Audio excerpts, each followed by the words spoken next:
live betting reaction to all of the night's action. You're tuned in to VSiN Live on Mad Dog Sports Radio. Patrick Meagher, Dustin Swedelson, VSiN Live. Okay, VSiN Live, Mad Dog Sports Radio. We say hi. I'm Patrick Meagher, live from Los Angeles. Dustin Swedelson as well. Nia Hardman, New York City, of course. And we've got Ryan Smith running YouTube in Las Vegas. Covered coast to coast, even in the desert. Hit us up on YouTube at VSiN Live. Make sure you say hi, subscribe, jump in the chat as well. Got a ton to do as the NBA playoff schedule is set. As far as the series, the play-in, we'll get to when, what, we'll get to the odds, everything there. But as we open the program today, we open with what happened yesterday at Augusta. And I was thinking about it while I was watching. If you weren't watching that yesterday and you didn't get wrapped up in it yesterday, then I just got no time for you. Like that, you might be a football fan. You might want to get involved with your fantasy football. You might want to measure your situation against other people in betting. But yesterday, for a 4-hour stretch, that was theater. That's like literally what you got involved with sports to watch. It was as captivating as anything we've ever seen. Rory McIlroy had a bipolar round of golf to capture history. It was a collapse that was then turned into a triumph. It was a collapse that was then turned into a triumph, and on and on and on. It was as compelling, as emotional as anything I've ever watched. I'm 47 years old, been watching sports forever. You're never going to see something like that. In fact, 7 years, that is the ratings. 12.7 million averaged watching yesterday. That's the highest in 7 years for the Masters, of course. What am I talking about? Rory McIlroy just won the green jacket yesterday at the Masters, the sixth player to capture the career Grand Slam. That's his fifth major at 35 years old. And it was classic Rory heartbreak. Heartbreak to brilliance. Collapse to triumph. And let's just do this before we kind of get going into what transpired yesterday. Let's give you a bullet point of what actually happened. McIlroy's lead was gone by the time he stepped off the first green. So let's bookend this, right? So we started with all eyes on Rory heading into the Masters. And then he was playing wonderfully in round one. And then towards the end of round one, he absolutely fell apart and ended up even par. He could have been 4 under. He ends up even par. Everybody's saying same old Rory. And then you go fast forward to round 4. He comes in after playing brilliantly over the weekend, obviously, on Saturday, comes into Sunday and immediately pukes on himself. Immediately throws up all over the place. He's got a huge lead. All he has to do is coast. He's the most gifted golfer. He has the best swing. He's a child prodigy. You heard Jim Nantz talking about it nonstop. Northern Ireland, they can't figure their ass from their elbow because they're a part of Ireland, but they're the UK, and he is just like his country. He can't figure himself out either. So McIlroy's lead is gone by the time he steps off the first green. What the hell's going on around here? I was supposed to coast into my Sunday with the good guy, Rory McIlroy, winning his green jacket so we can finally put this shit behind us. I don't want Bryson over here eating mayonnaise and chugging protein shakes. I don't need I don't care about MAGA. I just don't need his energy. Bryson's a douche. I need Rory. I want Rory. America wants Rory. We can all relate. He used to be a chubby kid with pimples. Now he's an aged veteran. He takes off his hat, and he's a silver fox. But he shit himself. And you got to pardon my language. Ever since I came back to MDSR, I've been a potty mouth. But I was freaking out when my man double bogeyed the first. I'm like, dude, if nobody was watching, and that's your problem, Rory, if nobody was watching, you would have absolutely scorched that drive, and you would have birdied or parred, nothing worse. But because the pressure's on, and because you have tumult in your stomach, and because the history is catching up to you like a big fat elephant on your back, all of a sudden he doubles, and then what does he do on 2? A bogey. Again, a disaster. And here comes Bryson. Here comes Bryson straight off of TikTok and Instagram. And fellas, if you're on TikTok or Instagram and you're above 25, just stop. All right, just seriously grow up. Just go read a book. Get outside, do something. I don't care. Anyway, he's 5 shots ahead after making birdies on 9 and 10. So follow me. He steps off green 1. He's already lost the lead. All this crap happens in between, and then he's 5 shots ahead after making birdies at 9 and 10. Boom. Oh, my gosh, we can exhale. Rory can exhale because you could tell he was eating the intensity. You could tell he was eating the expectations. You could tell he was munching on the pressure. So all of a sudden he can breathe. Got off of 10, and I'm 5 shots ahead. I've got 8 holes till mortality. And then the inexplicable. And then the absolute heartbreak, the collapse on its way to triumph. He was trailing again after an inexplicable double bogey on the par 5 13. He has more length than anybody that's ever been born. Pause. He hits it further. So if you're talking about a par 5, the idea that he would bogey a par 5 is unconscionable. Why? It has nothing to do with his ability to play golf. And that's what makes yesterday's spectacle and theater greater than anything you're going to watch on Super Bowl Sunday, greater than anything you're going to watch in the World Series. It's because these are the best at what they do, but it has nothing to do with what they do. It comes down to human psychology. Do you have it? Don't you have it? And frankly, Rory has shown for 11 straight years, I just don't have it. Second place, runner-up, always the bridesmaid.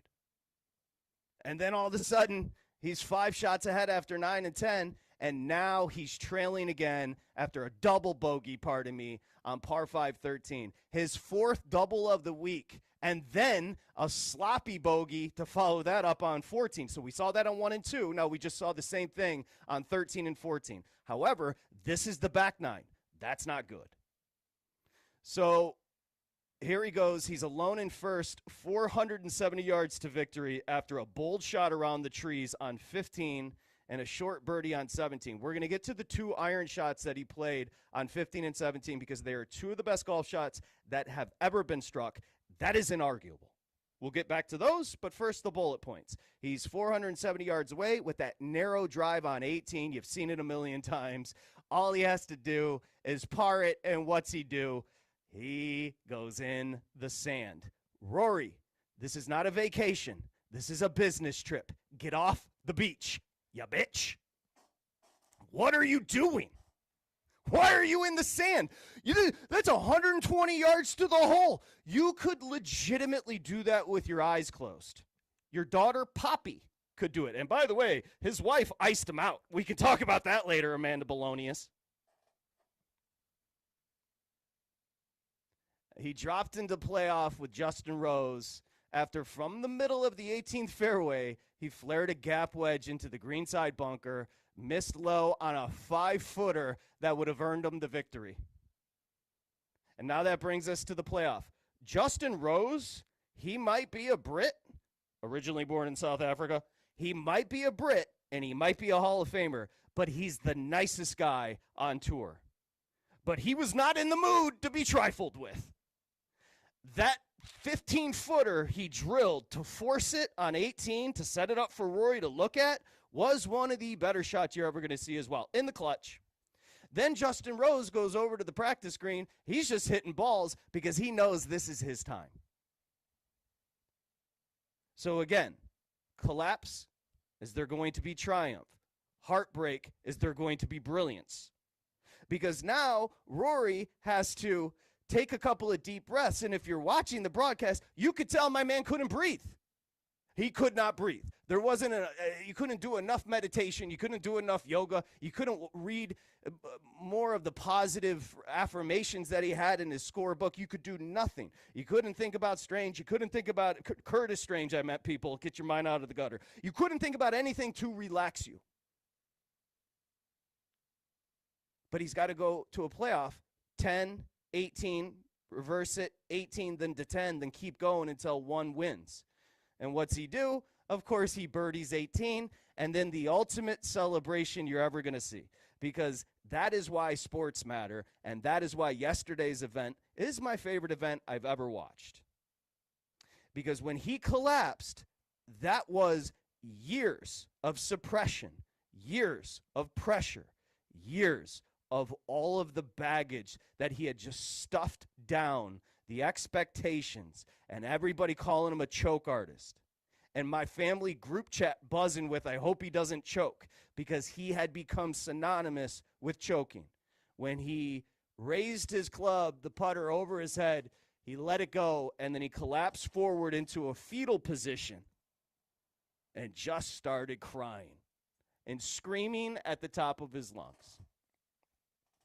Ladies and gentlemen, if you didn't get into it, you don't like sports. You might like fantasy football. You might like a nice Sunday with the Red Zone and your boy Scott Hansen. But yesterday, that was sports. Yesterday, that was theater.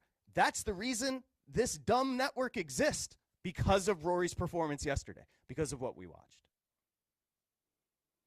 Now, that's the setup. We can get into the particulars with the big guy here, because I don't know, you're running around with the Jewish holiday. I don't know if you actually were able to watch it, but I hope you did, my man. Oh, I have to tell you, you know I don't care anything about golf. I don't care about Rory McIlroy. I think the Masters are highly overrated. That was my thought up until yesterday, my friend. That was my thought, because that was a few hours parked on the couch of an emotional roller coaster where I was checking my blood pressure meds to see if they were working over and over again, because somehow someone who has no affiliation and no care ever, 40 years on this planet, with Rory McIlroy, I was living and breathing with every shot and hoping he was going to pull it off. I know it's about sports. Like, small picture, that's about sports. What we witnessed yesterday, that was about a human being. That was about a guy accomplishing a goal that was dangled out in front of him that he thought he was never going to achieve. It was one of the most beautifully imperfect, perfect ways for Rory McIlroy to capture the green jacket. He did it the way that he should have always done it. Ups and downs, trials and tribulations, getting there the hard way. And in the end, I almost felt bad for Justin Rose, because he unfortunately became the bad guy in what was an incredible movie playing out in front of our eyes. Yeah, but you said you had to check your blood pressure medication to see if they were working, and you're a person that just dialed into the Masters yesterday. Now imagine what a 35-year-old that everybody was watching. It's not just the patrons. It's the 13 million people watching on television with a camera right up his nostrils, and he is melting down. If you notice, so your blood pressure was going off the charts. I can't even imagine what his was doing, because if you guys noticed what he was doing before every shot, he was taking his palm of his left hand and he was just wiping it. He kept on wiping it on his trousers, because what happens when you start to freak out and sweat a little bit? You get those sweaty palms, people. And his palms were Lake Tahoe. His palms were slippery when wet, because I literally can't fathom, and I'm glad you had an opportunity to watch it. And like I said, record viewership since 7 years. I'm glad a lot of people had a chance to watch it. I got my mom's crying in Michigan. I've got the group chat buzzing with the family. I got pictures of my niece Veda watching. I mean, she's clueless. She's 2, but she was dialed into Rory. Right? We had Bryson, as you met, Bryson, who's enemy number 1, and we'll get to his comments after the round. Bryson, he dropped out because he's soft. And then you had Justin Rose, who you mentioned. It's like the one person you don't want to root against of the 95 that entered the Masters this year would be Justin Rose. And, of course, there's a connection with Rose and McIlroy because they played together internationally. They know each other very well. So my guess is that was very much a mixed emotion situation. But, 13 holes in to have a 5-stroke lead, puke it all up, then come back and win in a playoff after an 11-year just burden you've carried along, 14 years removed from coughing up a 4-shot 54-hole lead at the Masters, where he shot an 8 over 80 14 years ago when he could have won the Masters. Think about what I'm saying. And now all that time later to capture the green jacket, what did you think about his celebration? I not afraid to admit it. Tears in the eyes. Yeah, no. Like I don't even know how you could watch that and not have a visceral, like, I don't know how your body just can't start letting water come out of your eye sockets. I felt it. You could feel him. It wasn't like, sometimes we see a team win the World Series or win the Super Bowl and they throw their glove in the air and it feels choreographed, like they had it planned out. Rory McIlroy, you could tell in that moment, he had never really let himself get there to believe it was happening. So it was real, raw, pure emotion. Dude, I was taken back by how emotional I got watching this guy who I have no connection to. I don't care, good or bad. I don't mean that in a negative way at all. I have no connection. But to watch him triumph, to get this obstacle that stood in the way from immortality for Rory McIlroy, I felt for him. And I think it's interesting when you look around the landscape, whether it's just people on social media, people on TV, on radio, there aren't a lot of people coming out saying, I was rooting against Rory McIlroy yesterday. And that doesn't normally happen when it comes to sports. It doesn't. And you know what? You brought up, like, we were talking, and I don't mean to disparage football fans. I love football. We all do. Yeah. This is obviously the base of sports talk, is the American sport of football. But you're never going to find a Drew Bledsoe in golf or tennis. And what do I mean by that? Drew Bledsoe was on a team that won a Super Bowl, and he was pissed. That's the difference. That literally is the difference. Because he didn't get to participate in the team victory. Drew Bledsoe came out later. Remember, Tom Brady replaced him over the Rams. Greatest show on turf. Drew Bledsoe came out later and said, I'm just being honest. I don't think other people are going to be honest to you. I didn't enjoy that at all. And that is not what you're going to get with an individual sport like golf. That's just that's facts. That's why I call it the legit sports. That is it. You look, you can dig yourself in a hole, but you have to get yourself out. And when we left on, Thursday, the opening round, the talk we had going into Friday was, what's going on? Is Rory melting down again in front of our eyes? The two holes that just did him in, it looked like it was all going to happen. Remember, the odds went up to 14-1 on him Thursday. He rebounds Friday, starts to give it away again on Sunday, rebounds again, gives it back away. There was something so beautiful about it that he kept having to get out of his own way.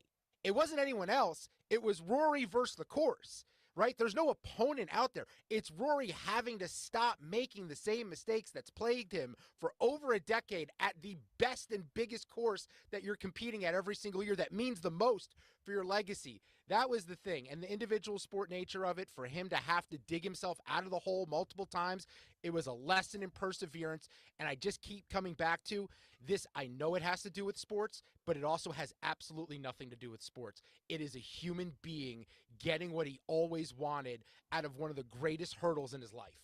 Well, he kept on having to get out of his own way because what's so interesting is he kept on getting in his own way. Yes. And so that is the dichotomy of a sport like golf, of a sport like tennis. It is, and oh, by the way, you've got the greatest in the world, including Scheffler was in the mix, former champion Patrick Reed was in the mix, Oberg, the absolute robot from Sweden, was in the mix, and a 66 from Justin Rose in the mix. Those are great golfers, not good golfers. Anytime you look at a leaderboard in a major, they're going to be great players. That is the sport.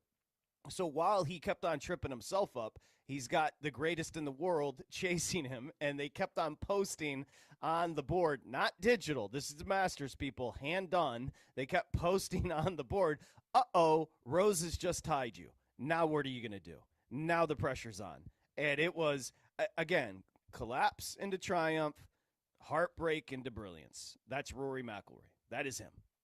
Yeah, it just became a game every time I was looking down in the corner at the leaderboard, just going, okay, he's going to do it.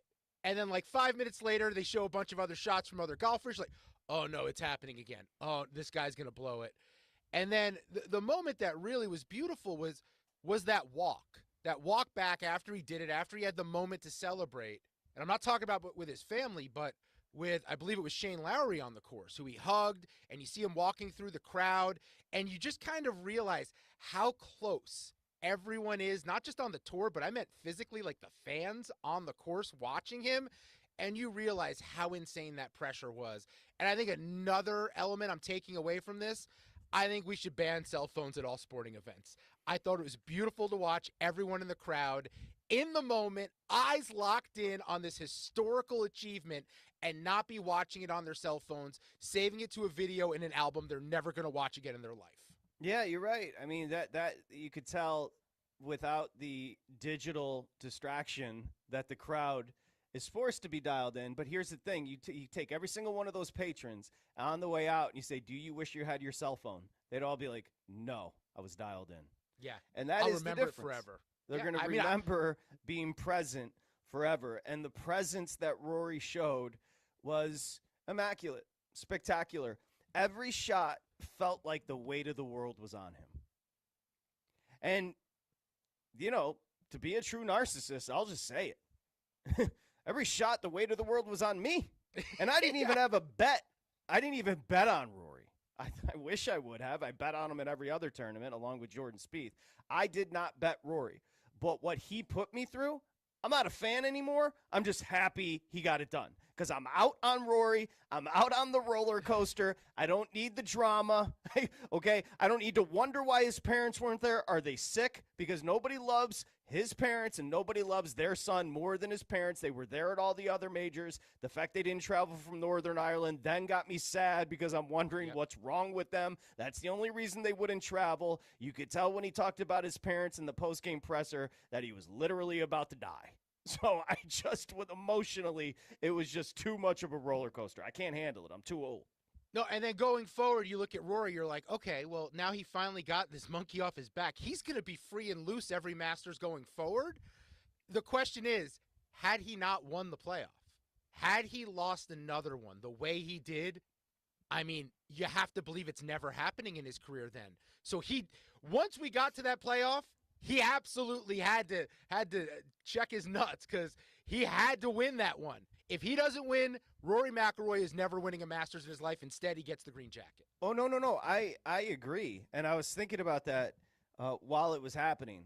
When he had a 5-stroke lead, so he had a 5-shot lead with 8 holes to go, I legitimately thought if he doesn't win, and it's not about majors in the future, No. I don't think he's going to be the same human being. No, he's not. Because I just don't know how it doesn't, because you could tell whatever that baggage he was carrying and whatever he was suppressing, I just don't know how that wouldn't have gotten so incrementally worse, exponentially worse, to the point where I just don't know how a human could handle it. Because obviously he was feeling it. Like, there's a difference between watching him and Scheffler. They're just different humans. Scheffler is very much a flatliner. You know, even Tiger is built. We are all physiologically built different. That's what makes us all wonderful. You're special, too, if you can hear my voice. Just not as special as me. No, I'm just playing. But that's exactly what makes us all unique. And you can tell that Rory is an emotional person. That's why Rory is such a great quote. That's why he's so loquacious. That's why he's so thoughtful when he speaks about the sport, speaks about life, speaks about after each round. It's because that eloquence is also in there emotionally when something like yesterday was going down. So I just couldn't imagine if he didn't win it. Honestly, I was really thinking about his mental health. No, and speaking of, do you know who I thought of while this was all shaking out, while it was happening? Your boy Winston Churchill. Because I think the quote, it's a little corny. Sometimes people overuse it, but it's a reality. Perfection is the enemy of progress. And I think for a long time, when things wouldn't go right for Rory, and he wasn't perfect, he would melt down because of that. In this instance, he was very far from perfect. There was nothing about the way he won the Masters that you could say was perfect, but he made progress along the way. He got himself out of holes along the way. Sure, he's probably the reason he got into those holes as well, but he got himself out of the holes. He did not let perfection be the enemy of his progress at the Masters, and I thought that was key. Yeah, let's do this before 888 Mad Dog 6. I see Al wants to chime in. 888-623-3646. Listen, I'm just curious. Dustin was into it. He's not even a golf fan. That is when sports transcend. Dude. I bet you if you just put that on and the person next to you who can't stand sports would rather watch reality TV or White Lotus. Okay? I bet you if you put it on, that you said that person to that person, I want you to earnestly give it 20 minutes. And if you earnestly give it 20 minutes and you're not wrapped up in it, we'll take a walk. I guarantee they'll get into it. I know. And your that is what happened. I made her watch it. We were sitting there watching it, and it started out with me explaining, you don't understand how big of a deal this is. This guy has melted down at the Masters. This has been the one thing he's missing to just kind of put his Hall of Fame career together. And every time he'd show up and something would happen, good or bad, I'd explain it again over and over. Then it became her asking, hey, how's the guy that you want to win doing? And I realized, oh, I want him to win. I didn't even realize I was speaking that way, but I just wanted this moment for him so badly. And then the unfortunate part of all that is we found out that my girlfriend has horrible taste in men because someone appeared on the screen and she said, ooh, who is that? And it was unfortunately Bryson DeChambeau.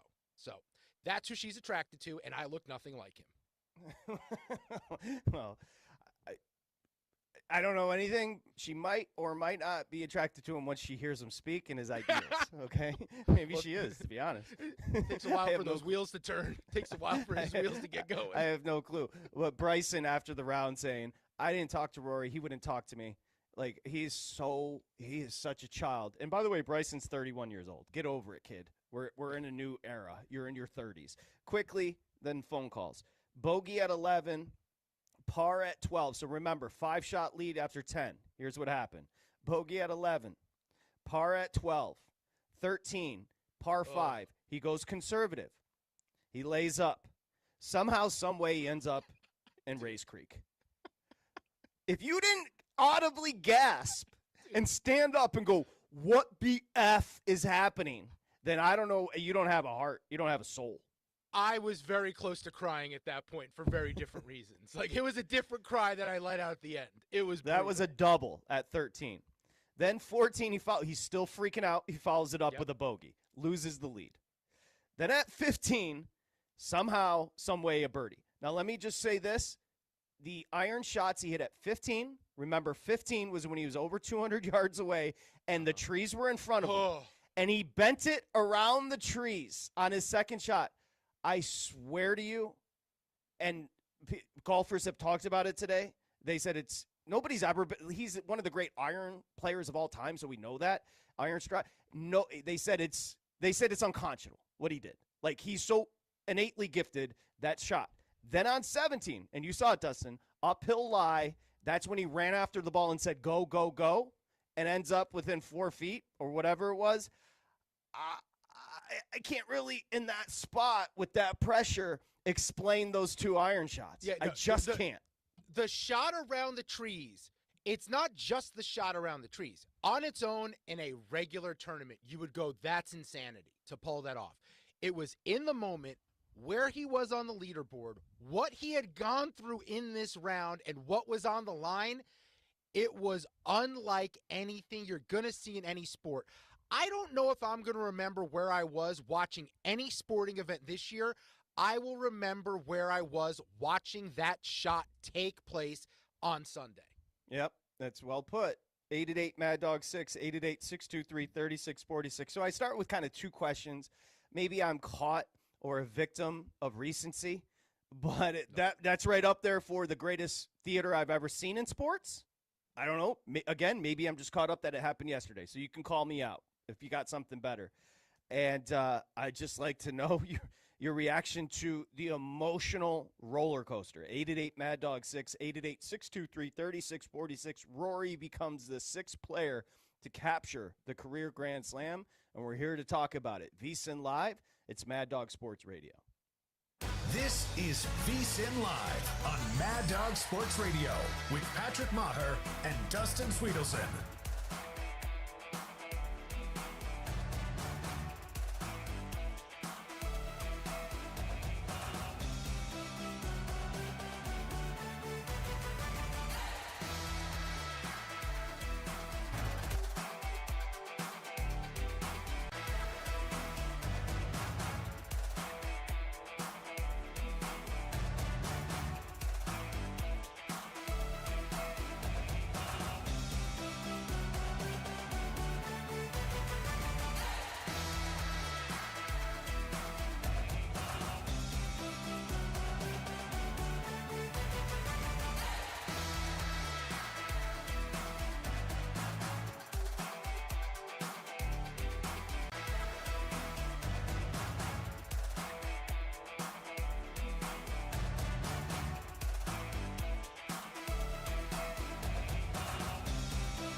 I'd like to start this press conference with a question myself.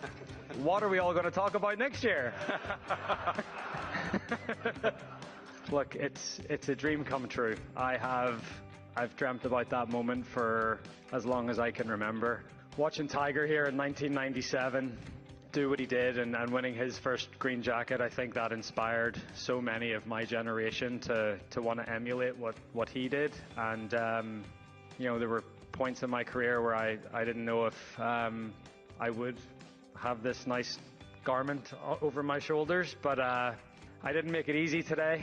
I certainly didn't make it easy. I was nervous. It was one of the toughest days I've ever had on the golf course. I've literally made my dreams come true today, and I would say to every boy and girl listening to this that believe in your dreams, and if you work hard enough and you put the effort in, that you can achieve anything you want. This is VSiN Live on Mad Dog Sports Radio with Patrick Meagher and Dustin Swedelson.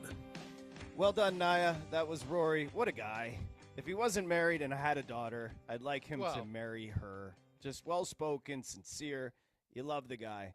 VSiN is on SiriusXM Channel 158. You can get an exclusive offer right now through August 1, so everything. And again, we made you money for the Masters, so get involved for $19, a daily email with all the best bets from hosts and their guests, exclusive betting splits from DraftKings Circus Sportsbook, plus Kentucky Derby betting guide. That's right around the corner. Can't wait for the Kentucky Derby NFL betting guide. Go to vsin.com/subscribe. Use the promo code SIRIUS. That's a special offer for you. VSiN, the Sports Betting Network, as we do welcome you back here on VSiN. This is VSiN Live, Mad Dog Sports Radio. Of course, Dustin Swedelson. I'm Patrick Meagher. We got Naya, we got Ryan, we got you. And we were talking about it during the break.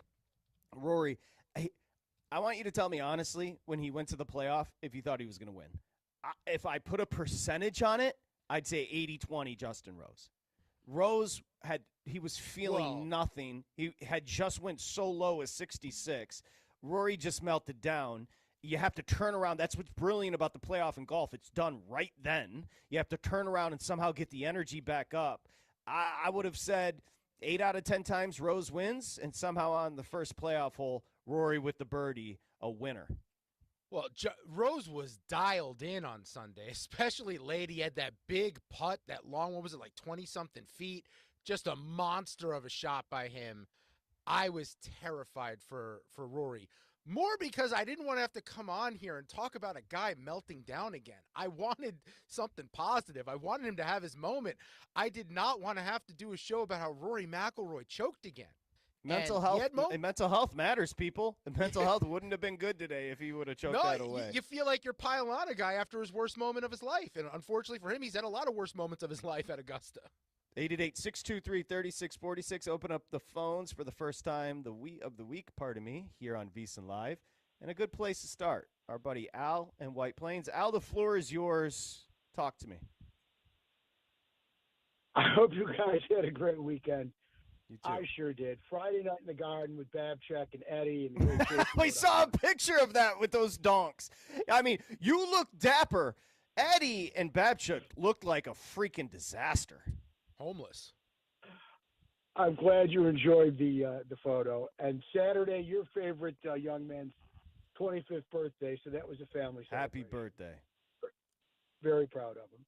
And then yesterday, look, you didn't think you could get through it. You're old. I've got you by literally a lifetime. I was gassed. I mean, this 67-year-old who, as I said to our fearless leader, hasn't played a round of golf in 45 years. I am in my room clutching at the pillow. I am falling back after he somehow, some way goes in the water when he lays up, which I thought was the right move. And I would just make one slight minor disagreement, big guy. I don't think it was Rory against the course yesterday. To me, yesterday was all about Rory versus Rory. He knows that course like the back of his hand. He had all the shots. He knew the shots to take. He knew the shots to make. And somehow, some way, he hit a fabulous shot, and then he'd follow it up with, the worst shot of his life. I thought there was one moment, which I said to Chris earlier, that was the rebound. and I thought DeChambeau let him off the hook. He said he was nervous in the press conference, and I thought it showed early. He looked nervous on one. The lead is gone. And then DeChambeau's hitting first on 3, and he hits iron. I was shocked. I thought that would be a spot where he said, I'm going to put my foot on your throat and make you gag again, just like I got you at the Open last year. Instead, he hits iron, and Rory takes out the driver. Yep. And blasts by him and hits a great second shot, sneaks the birdie putt in. And like I said to Chris, that's when I kind of thought he got his feet under him. And he made his stand. Said, you're going to do that? In your face, big guy. I'm blowing by you, and I'm going after it. And obviously there were a lot of trials and tribulations afterwards. I thought he was going to make the putt on 18. I really did. Wait, hold on. Distinction. Before the playoff, the final one on 18, the 6-footer? I thought he was going to make the putt. I had a feel. I thought he was going to miss it. I thought he was going to put it right in the center of the cup. And then when they went to the playoff, I had no idea. And when Rose hit a bomb, I was like, man, you can't have more pressure now. He's out and he's in great shape. I guess you could have more pressure when he hits his second shot to 12 feet. And then you take it. And I love it when great golfers chase after it, because that's when I know that they like it and they think it's really, really good. And when they start chasing after it, like he did on 17, saying go, go, go, go, and then the shot on the sudden death hole on the extra hole was fabulous. He is, now one of, joins the 3 greatest players of my lifetime in Nicklaus and Player and Tiger, to have the career Grand Slam. Which remember, when I was a kid, that was no big deal. It didn't take those guys long to do it. Player did it in the following year. Nicklaus did it in 3 years. Tiger did it quick. It's become a big deal in like the last, 10, 15 years with tennis and with golf about the career Grand Slam and the career Grand Slam. Arnie never made it. He never got the PGA despite the fact he's got the 7 majors. He could never get that PGA. And, Rory he's different. He's more like Arnie and Phil probably than anybody, because of the way he has ups and downs. And, I'm not sure it was Dan Jenkins, the great writer, but somebody said the difference between Jack and Arnie was, when necessary, Jack will go around the mountain. Arnie will always go over it. And then sometimes that was his downfall. And, even when Rory tried to go around it and lay up, he botched it and went in the water with what had to be as bad a shot he's ever hit in his life. It's almost karma. It's almost karma for not being aggressive. The fact that he played it correctly, but then he went into Race Creek. That's almost karma. Exactly. It's almost like he got It's almost like he got penalized for not being him. Yes. Be yourself. Like he did what he was himself on 3. He went for it, but then he turned it back a notch when he was flying, and it came back to bite him in the fanny. I'm really happy for him. I think he's a cool guy, and I have to say, in all my years of all the sports I've watched, that's 5.5 hours of the most riveting, because it's not like, you're on the field, off the field, offense, defense, timeouts, halftime. It's this guy, which you are riveted to for 5.5 hours because of the history, because of what you're rooting for, and because of the way he plays. It was an instant classic. I will never forget it. Hold on. Before you say goodbye, I have to ask you about the 2 iron. Now, you're like me. I don't golf anymore, but I watch a ton of it so you can appreciate greatness. The iron shot on 15 and the iron shot on 17. 15, 200-plus yards away, wraps it around. I literally ran it up to the cup. And then on 17, when he ran after it and saying, go, go, go. Like, that was as excited as I've been watching sports, those 2 iron shots. When you have electric moments in golf, you have them in basketball, you have them in football, you even have them in baseball. But when you have electricity in golf, it's rare. And, everybody talked about the fact that that's his shot, that hook. And when he played it, he got it around the tree, and it cleared the water, and it started rolling. It was just a question of how close it was going to be. And then on 17, when he started chasing it, I'm pounding the bed. I'm fired up. I'm like an idiot. I'm an emotional slob. I'm watching him.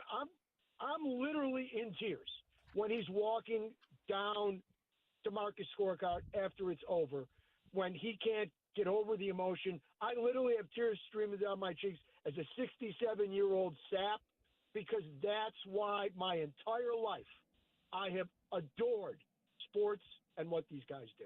Yeah, it's a great call. And 67, I saw the picture. You look better. Babs is 25 years younger. He looks like he's on death's door, so good job by you. And you mentioned that was the ultimate spectacle.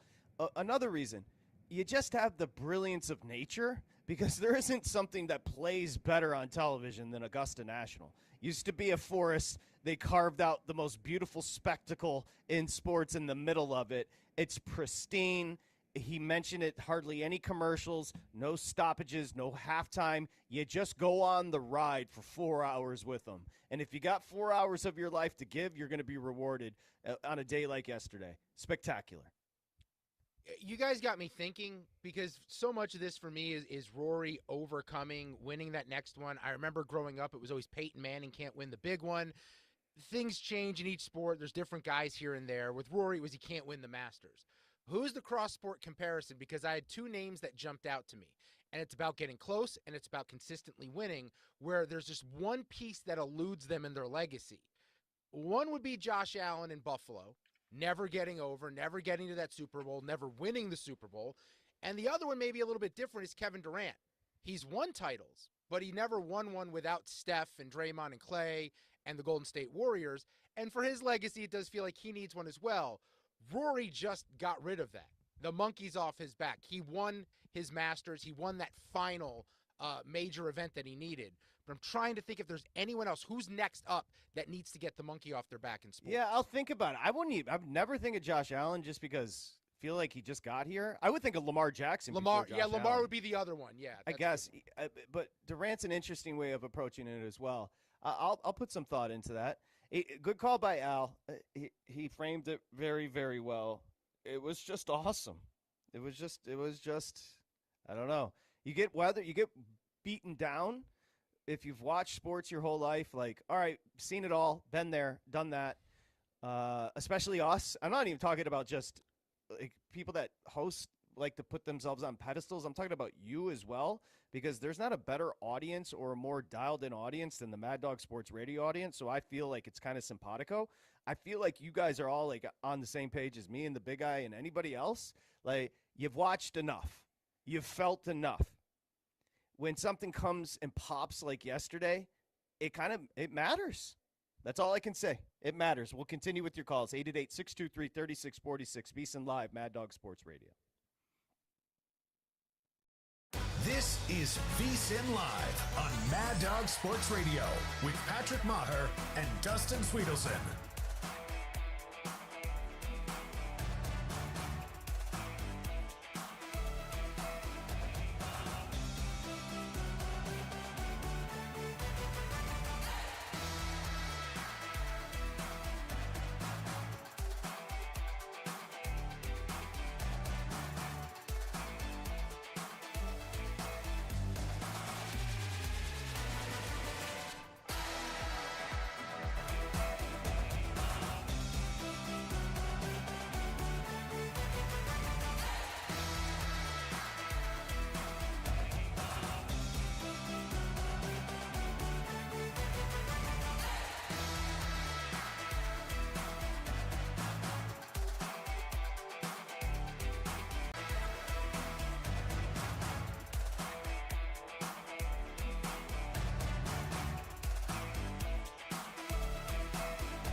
covering the spread all night long. This is VSiN Live on Mad Dog Sports Radio.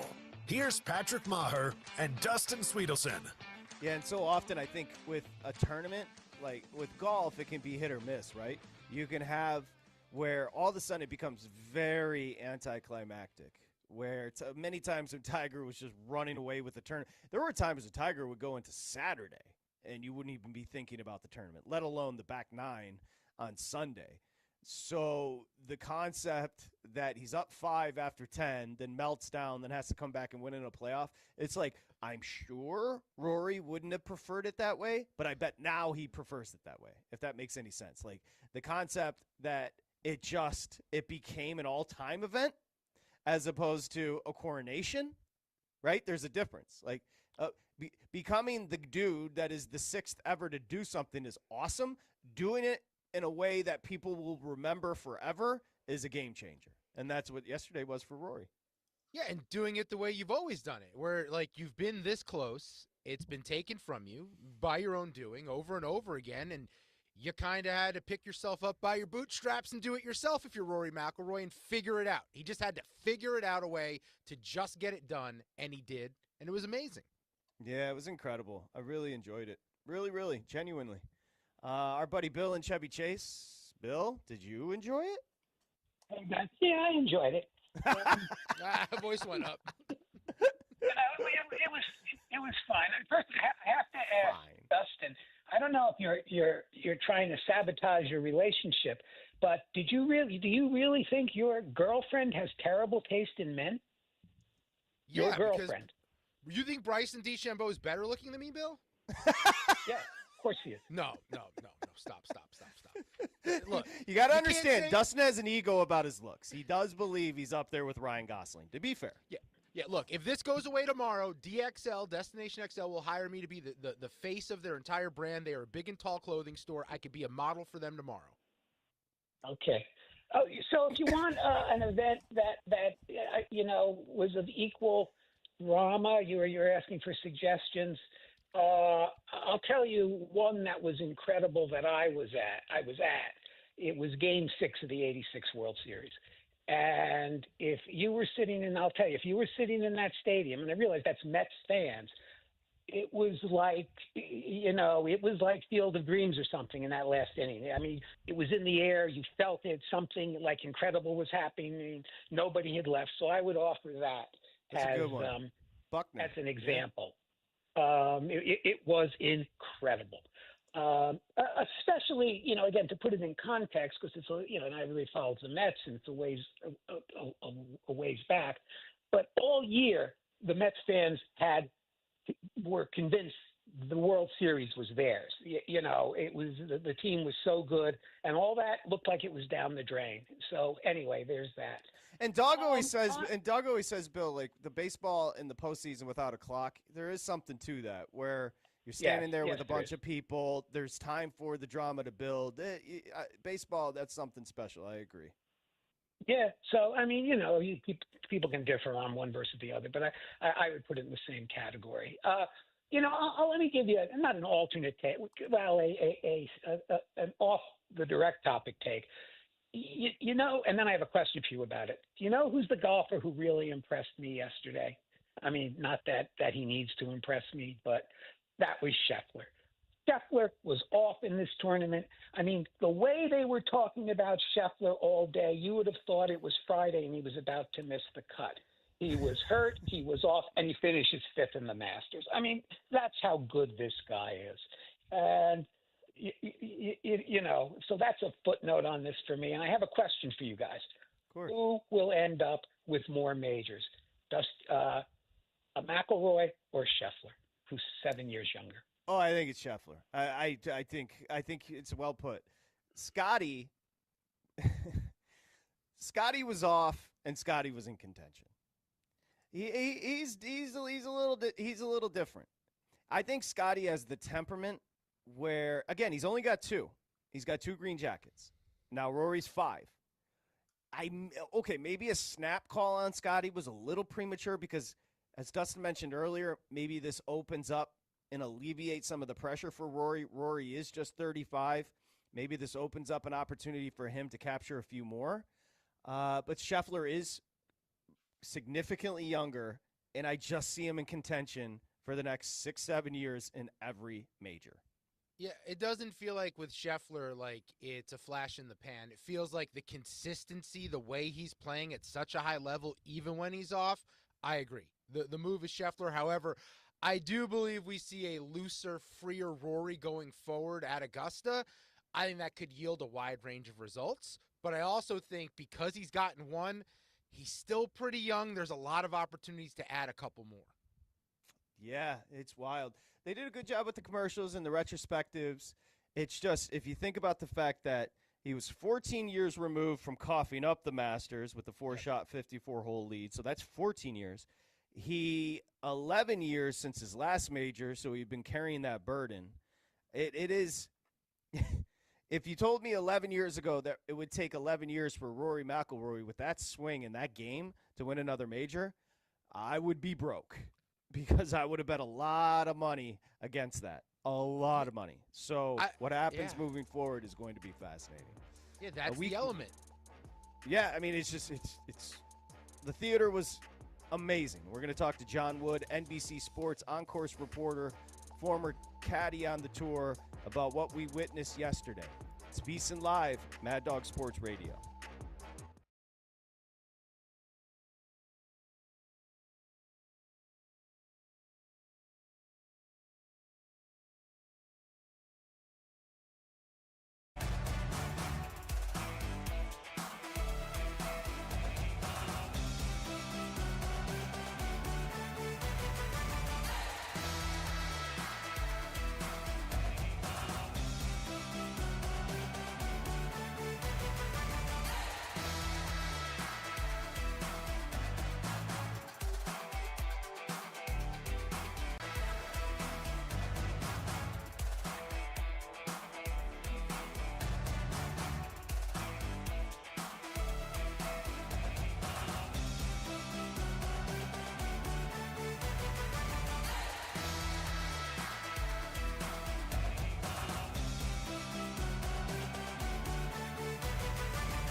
most. Rory McIlroy's had one of the great careers in the history of the sport, if he does nothing else.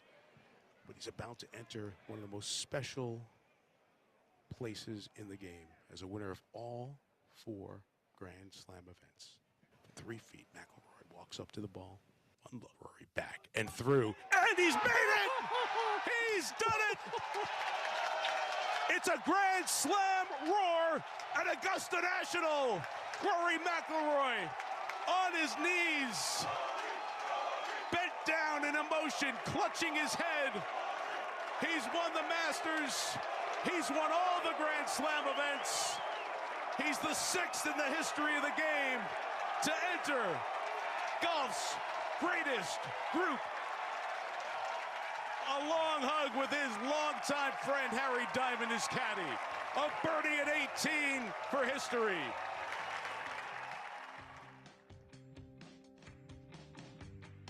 Now back to VSiN Live on Mad Dog Sports Radio with Patrick Meagher and Dustin Swedelson.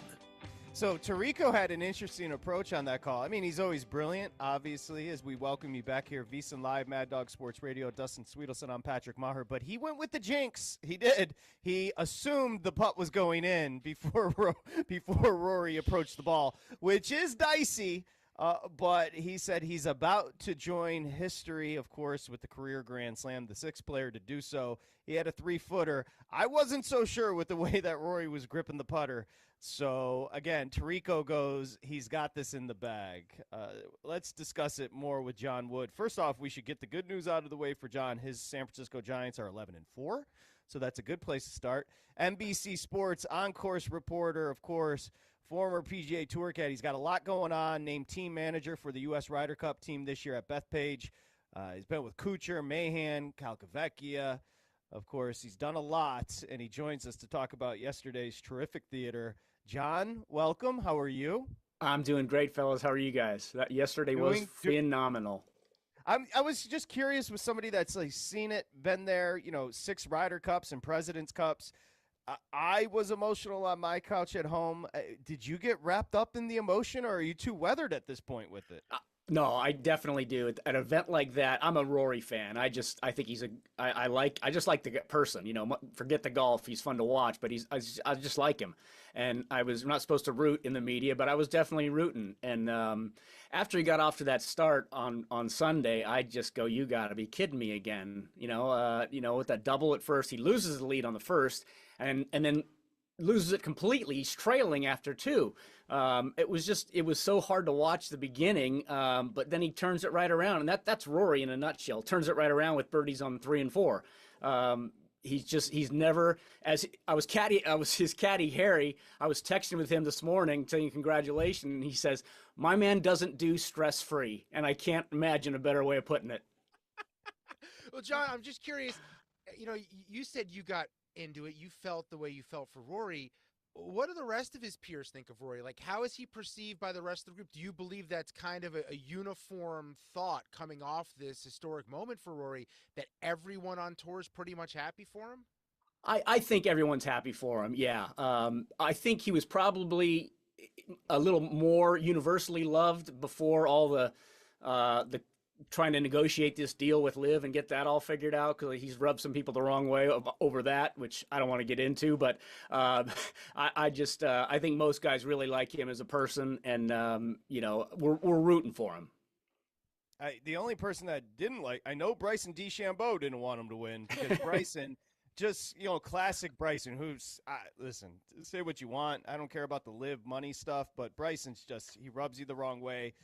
He wasn't overly, I guess, magnanimous after the tour or after the round. That's neither here nor there. You mentioned the caddy. Let's go there, Harry Diamond. So he spent many years with, I believe it was J.P. Fitzgerald, and then he hired his best friend as his caddy back in 2017.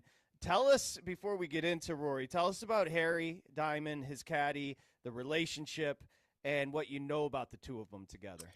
It's interesting you asked that, because Harry is his best friend. And a lot of the way things work now on tour are much different than they worked 25 years ago. When you came out on tour 25 years ago, you didn't bring a buddy or a friend or somebody you played college golf with. You went and found a tour caddy, someone who's older than you, who's been around, who knows all the courses already, and try to get that information imparted to you as quickly as possible, having no idea if you guys will get along.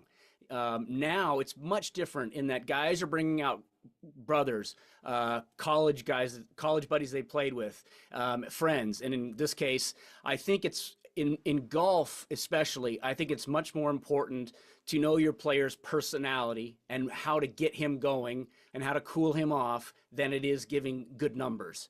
And I think Harry does that for Rory. He's gotten, Harry's gotten some beat up in the press a little bit over the years because Rory hasn't won and maybe made a couple mistakes here and there, but we don't know what their conversations are. We can guess, but we really don't know. And if Rory believes in Harry, that's the end of the story. I mean, if he believes in him and trusts him, then he's got to go with him. And Harry was a really good player and very quiet guy. Doesn't put his chest out there. He's not one of those caddies who talks a lot. He doesn't do any media. He's a very humble person, and I think I was really happy for both of them yesterday. Get that monkey off their back. Yeah, John, what, because you're one of the few people who've lived through this, walking Augusta National, like through these rounds.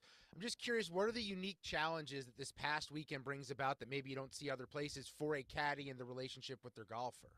Well, it was interesting, at the beginning of the week, one of the first things you look up at Augusta is what's the weather going to do?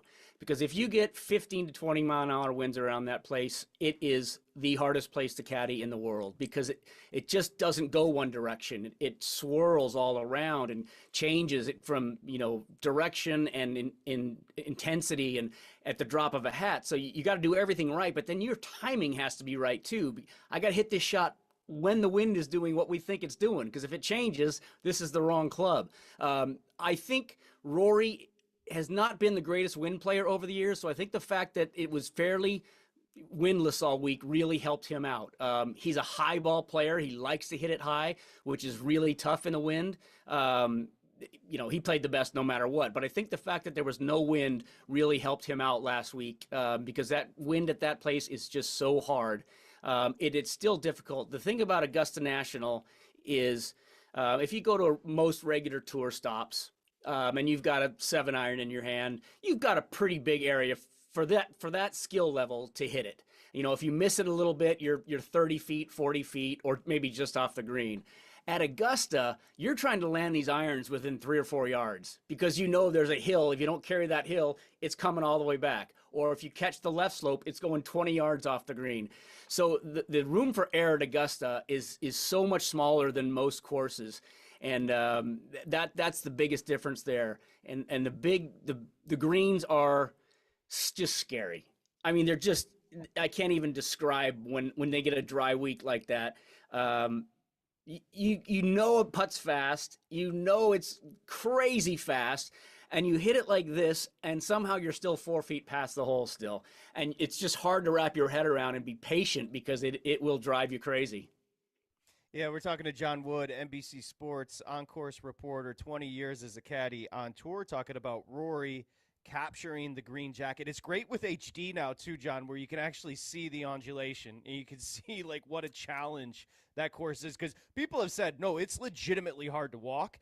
I wanted to ask you about one of those shots, and that was on 15. I think it was Jack Nicklaus that came out today and said he questioned Rory. He's probably 203 yards out. For Rory, that's probably a 7 or an 8 iron, which makes the rest of us feel mortal. But he took it on 15, and he wrapped it around the trees, and he ran it up. And in that moment, to hit that shot, that was incredible. It was incredible. And I'll tell you one thing. I liked the play, because it was a 7-iron. That the whole right side of the green is open, and there wasn't a lot of wind. But the one thing I really liked about it is sometimes when you give these guys one option, he has to hook it, he has to hit it high. There's no other option on this shot. I think they're really, really good. That's his preferred ball flight anyways. And if you're in the middle of the fairway with nothing in your way, all of a sudden, is this a hard hook 7? Do I hold 6 and cut it a little bit? Do I try and hit something a little higher and stop it, or maybe just hit it over? He had none of that in his brain. There was one shot if he was going to go for it. And I liked going for it also because that wedge shot is so difficult. It is the most difficult wedge shot in the world. You can sit there, be 85 yards out, and think you've got it all wrapped up and all figured out, and you hit the shot, and halfway there, you have no idea. I mean, you have no idea if it's got too much spin and it's coming down in the water, or it's going to one hop over the green, or if it's perfect. So I think the fact, if that wedge shot was an easy shot, maybe he would have laid it up, but I think those two things, one, there was one shot to play and he could hit it. And I think that really cleared his mind and said, this is my time. Yeah, and thanks to that shot, we do get the playoff. Question is, we were discussing is when it went to a playoff, did you believe that Rory was going to get it done against Rose, who was red hot coming into that playoff? I was of two minds. One, I thought that was such a punch to the gut on Rory, and he's got to come right back out and play again. I mean, when he birdied 17 and hits the good drive on 18, that should have been it. I mean, he's got a gap wedge in, hit it anywhere on the green, tournament's over, and he hits that flare out to the right and hits a decent bunker shot. It just checked on him a little bit and hits a horrible putt. And Justin had played a great round. He'd had some rest, gotten something to eat, was hitting balls again. I think I was of two minds. One, you never know after a break like Justin had if you're going to come out with the same stuff, which he did. But the fact that Rory was able to gather himself so quickly, hit even a better drive, and the perfect wedge, that said so much for how he played all week, the resilience he showed in every round, and for the whole tournament. I'm not sure I've ever seen anybody as resilient as he was, because there was a handful of times on Saturday and Sunday I thought he just blew it. That's it. Yeah, it's such a great point, John, because it's not just resilience yesterday. It was the years and years and years of it building up, and then to be in that moment and somehow it was spectacular theater. I wanted to ask you about another iron shot on 17 where he's got that uphill lie. And, you've been on the bag for many great golfers. There's this thing, I don't know if it's relatively new, where when they hit a shot that they love, they'll start running after it and telling it to go. And that's what he did. And I immediately think, oh, no, they don't like it. But I'm like, oh, I think he might love this. And that was that brilliant shot on 17 with the iron that he ends up birdieing. Do you know what I'm talking about? I know exactly what you're talking after their about. Ball? Yeah, Tiger used to do it a lot. Tiger, when he would hit a shot he knew was perfect, he'd give it the twirl and then not run, but really start walking after it, like with his arms out going, that's it, that's perfect. But I think the run, in that case, yesterday, that's kind of a blind shot. Where he was hitting from, he can't see any of the green. So I think he wanted to get to the top to see where it was going to finish up. And believe it or not, when he hit that shot, where that pin is located, everybody in the world will tell you to hit it 15, 20 feet long. That's the smart play. Have the birdie putt back up the hill.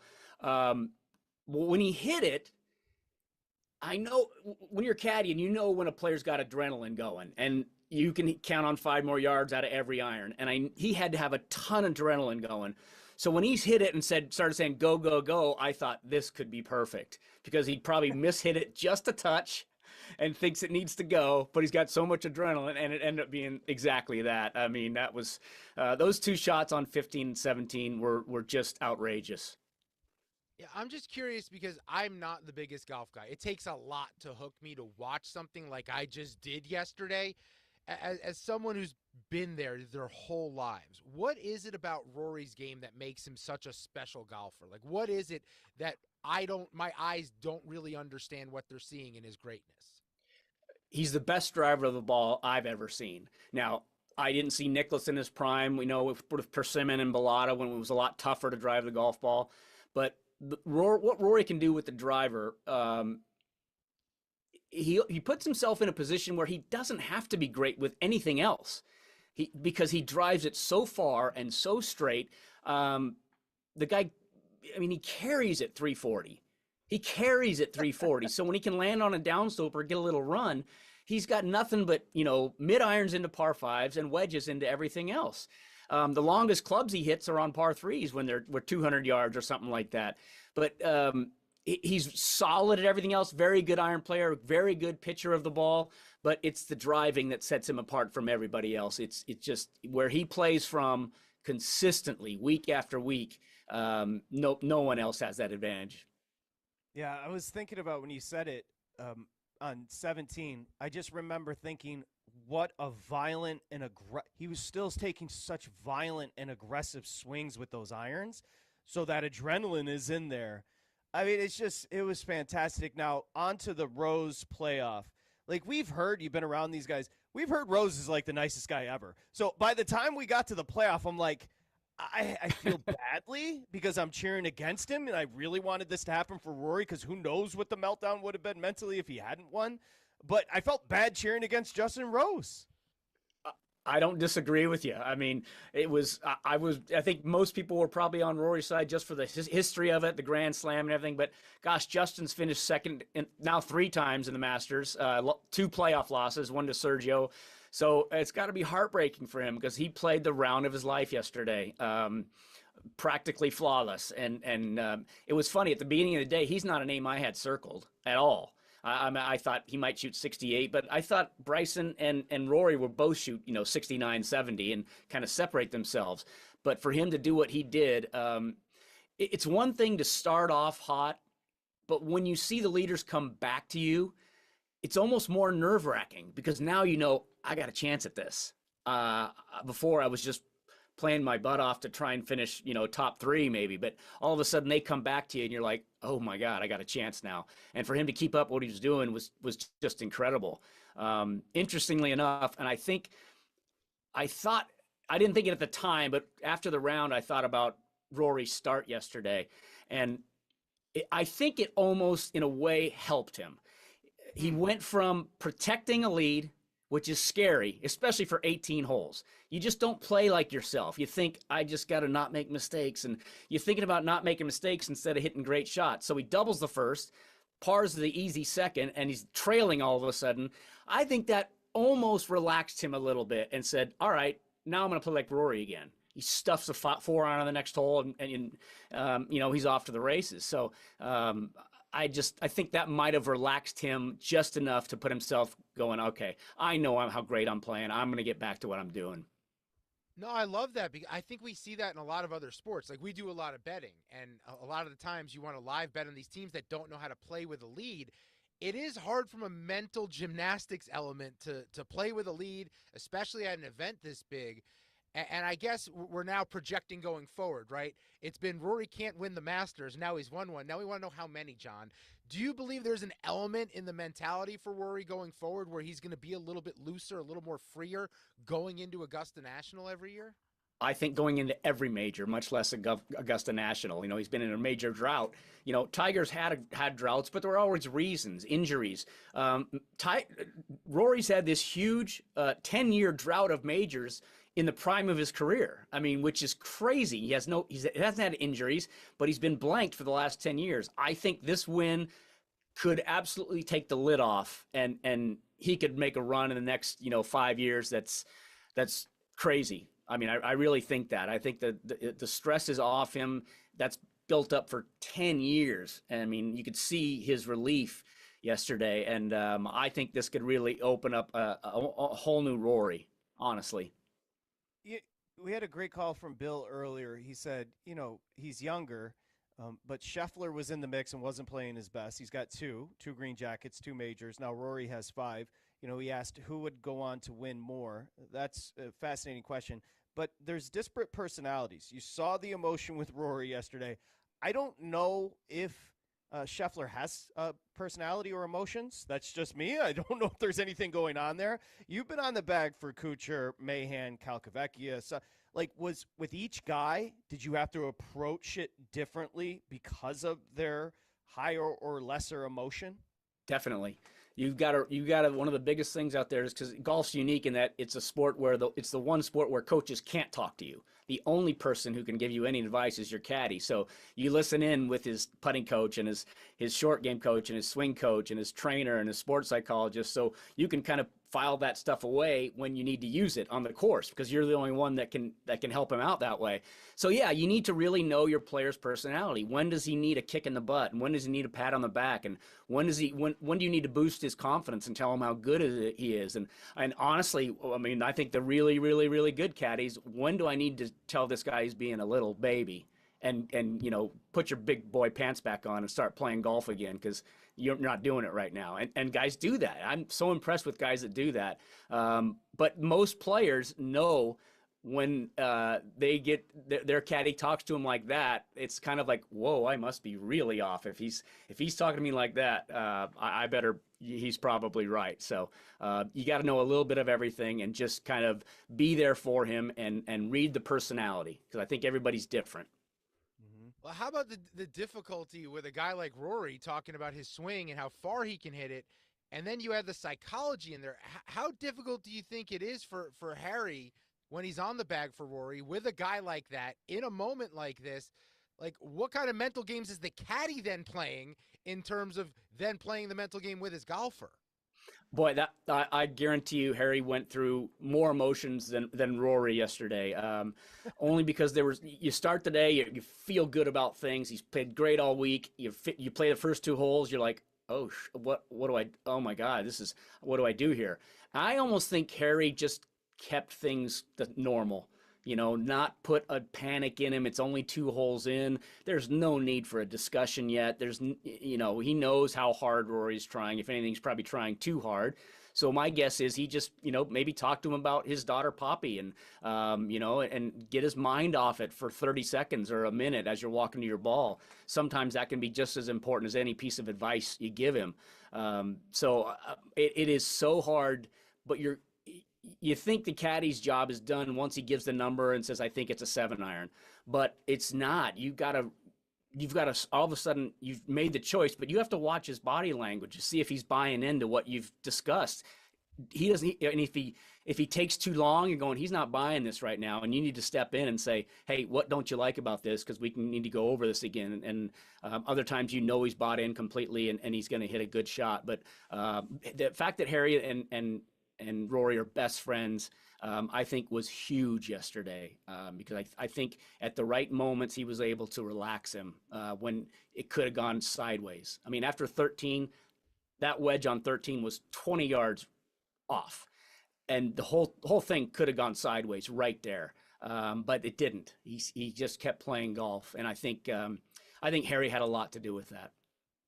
Well, I think Harry can relax today, Rory's caddy, because I believe Rory won a little over $4.5 million yesterday, and that check, that commission that Harry gets, that'll calm him down there, John. That'll calm him a little bit, no? I think so. I think so. But it's funny, when you're in that position, Harry's made a lot of money with Rory, but in that position, he knows what this means to his man, and that's 100 times more important than any check he might be thinking about. Sure. Yeah.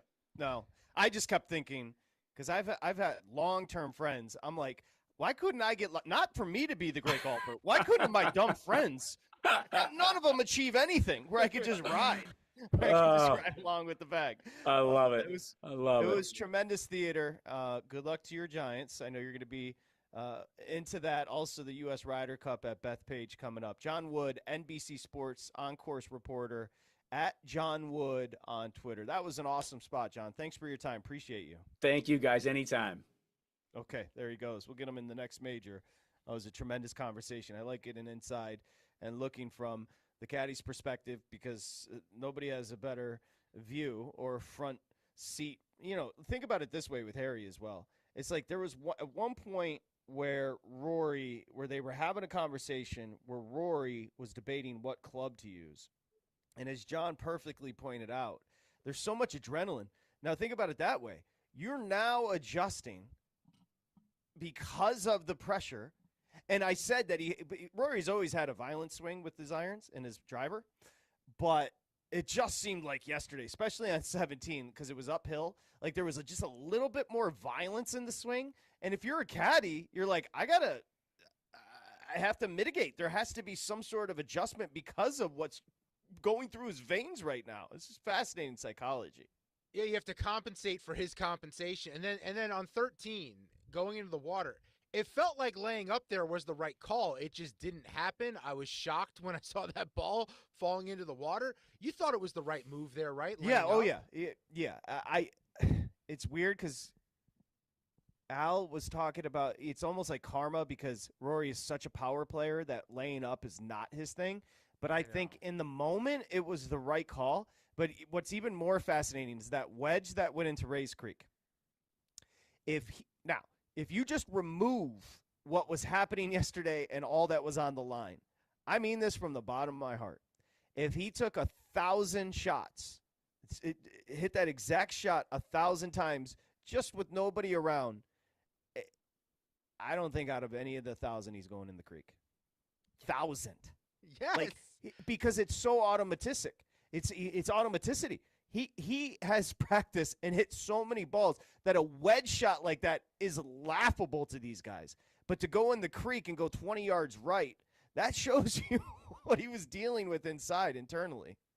Yeah, that's why I thought it was interesting to ask John about the mental gymnastics going on, because you're the psychologist for the golfer as the caddy.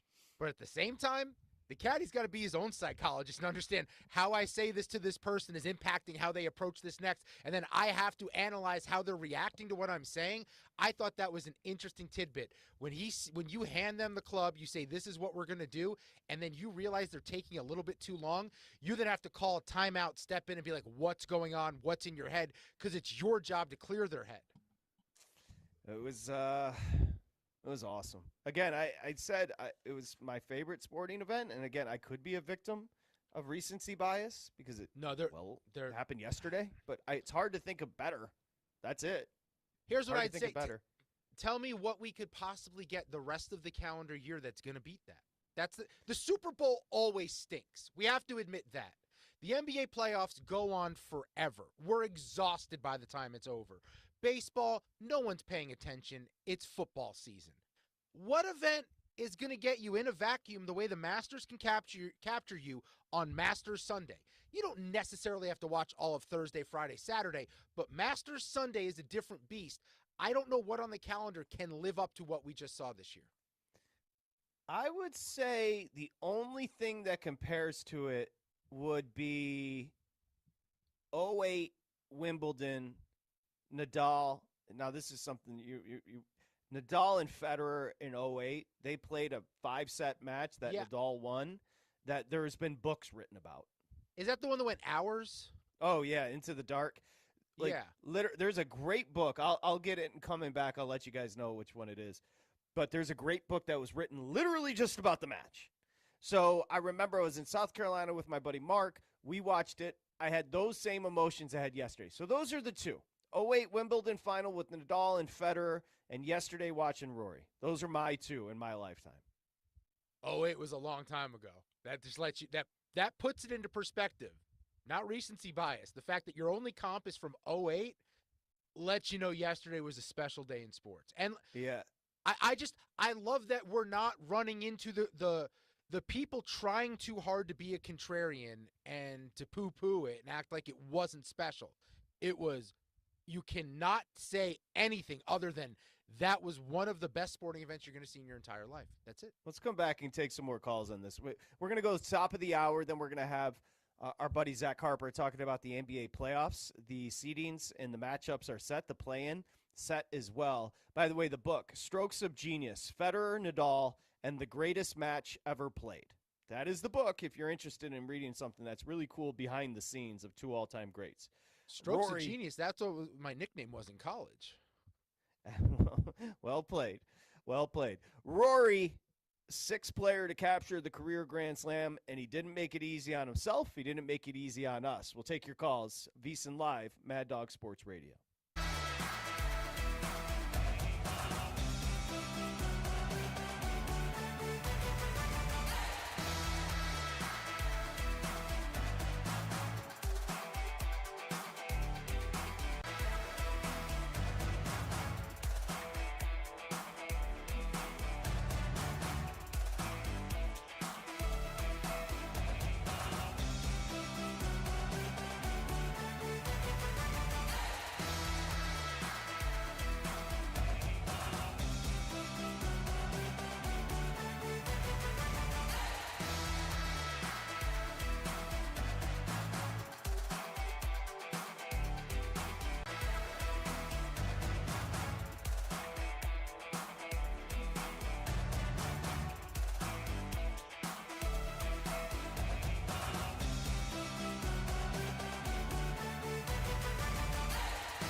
Welcome back to VSiN Live on Mad Dog Sports Radio. Here's Patrick Meagher and Dustin Swedelson. Every pitch of the 2025 baseball season is on SiriusXM, including home and away broadcast for all 30 teams on the SiriusXM app. Tonight at 9:40 Eastern Time, Kyle Tucker and the Cubs are in San Diego to face the Padres. Hear the game in your car or on Sirius 139, XM 182, your home for baseball talk all season long in Major League Baseball on Major League Baseball Network Radio, SiriusXM Channel 89, and on the SiriusXM app. Okay, VSiN Live, Mad Dog Sports Radio. We're back. Dustin Swedelson. I'm Patrick Meagher. A lot's being made now. You're always going to get this with the drama, with Rory capturing the green jacket. Front page news of the Post right now.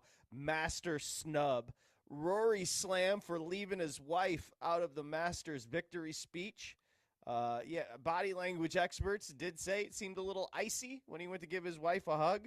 Remember, he did file for a divorce from her in May of 2024. A month later, they called off the divorce. You hope the two are okay. But people are saying, people in the streets are spilling tea when it comes to Rory and Erica. Well, you can't go through with the divorce now because now you got to give her more money because you just earned a lot more by winning the Masters. Yeah, it was like, what did he earn? $4.5 million. Like, it must be nice to be at a place in life where you just made $4.5 million and it's the last thing on your mind. No, he's not even going to check. He literally the account. doesn't care. Like, you know when money's coming, you keep checking. Did the money clear? Is it in the account? He's not even going to open up his Bank of America account. Well, I guess he doesn't have Bank of America because he's not American, but you get my point. He's not going to open his bank account and be like, oh, money's in there. We're good to go. No, he doesn't care. I mean, the endorsements alone for these golfers is just phenomenal.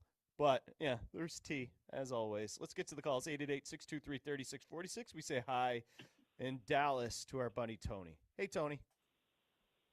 You know, there was also, 2012 where Nadal played Djokovic, and that was like 5.5 hours, and it's considered one of the greatest matches those two have ever played. What about Federer, Djokovic, like 5 years ago was insane at Wimbledon. Yeah, that's right. Wasn't that? Yeah, that's right. I think the one that you were talking about was Wimbledon in 2008. Is that the Wimbledon one? That's the best match of all time. That's the greatest thing I've ever. That was Nadal Federer Wimbledon 5-setter into the dark 2008. Yep, that's right. Into the dark. That's right. It's funny because a lot of times in sports, like I always think about like when you have situations like that, especially in football. A lot of people say, well, what would somebody like Bill Belichick do? Or in basketball, what would somebody like Phil Jackson do? So on and so forth. And yesterday, although it was great, you just realize I think a lot of people are still missing Tiger. We're still missing for that one athlete on the golf course that we can gravitate to that is consistently good, that is consistently dominant. And I will tell you one thing I kept thinking about yesterday, and Doggy brought up the point today that what made it so compelling is that Rory is he is a train wreck. He went bogey, double bogey, and on 3, do you think Tiger would have pulled out driver on 3 after DeChambeau went iron and after he had given up the lead?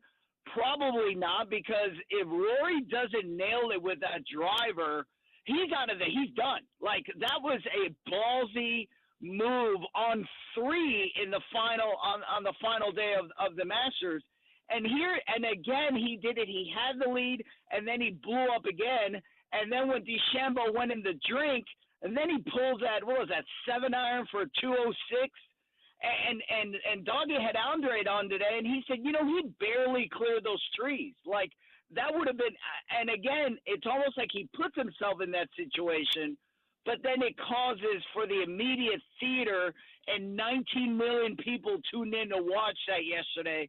But I still don't know why. Like, do we all love Rory now because we miss Tiger and Justin Thomas and them are too inconsistent?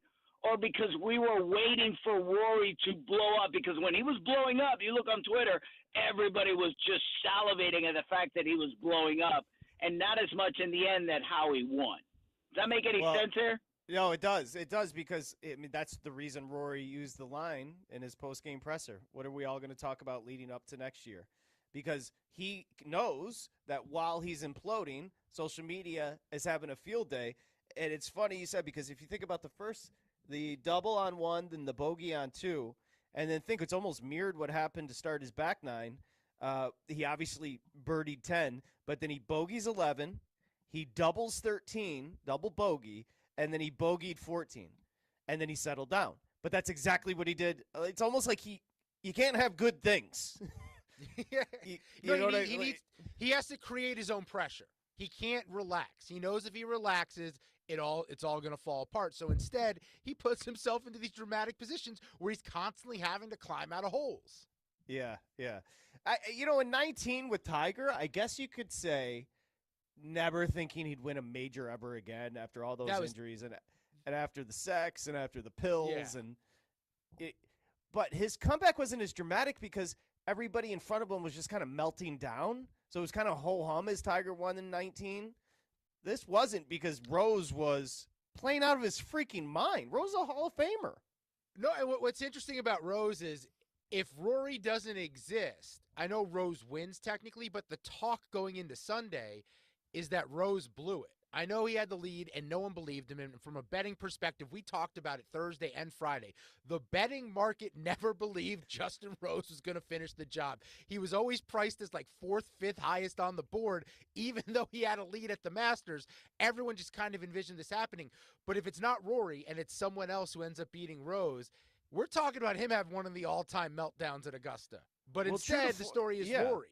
I mean, true to form, Rose goes low on Thursday. Yep. He went 1 under on Friday, yep. Fell apart on Saturday, was way out of it on Sunday to start the round, and then just absolutely had a round of his life with 1 million birdies and shot a 66. It's crazy what he did. What was crazy was he was never on my leaderboard on the screen. I just kept noticing. I was like, Justin Rose, I guess he's out of – and then all of a sudden with like, I don't know, a couple hours left, hour and a half left. Wait, Justin Rose is in 4th? He's in 3rd? He's done, and he's right there. Okay, something's happening here. I did not anticipate that happening. Yeah, it was like DeChambeau started to fade. Yep. Rose started to climb. Scotty was kind of always lingering. Oberg, the 25-year-old from Sweden. Then Oberg, you had to feel bad for the kid. What he did on 18, where he went from 3rd alone to like dropping to 6th or 7th because he could not. He fell apart.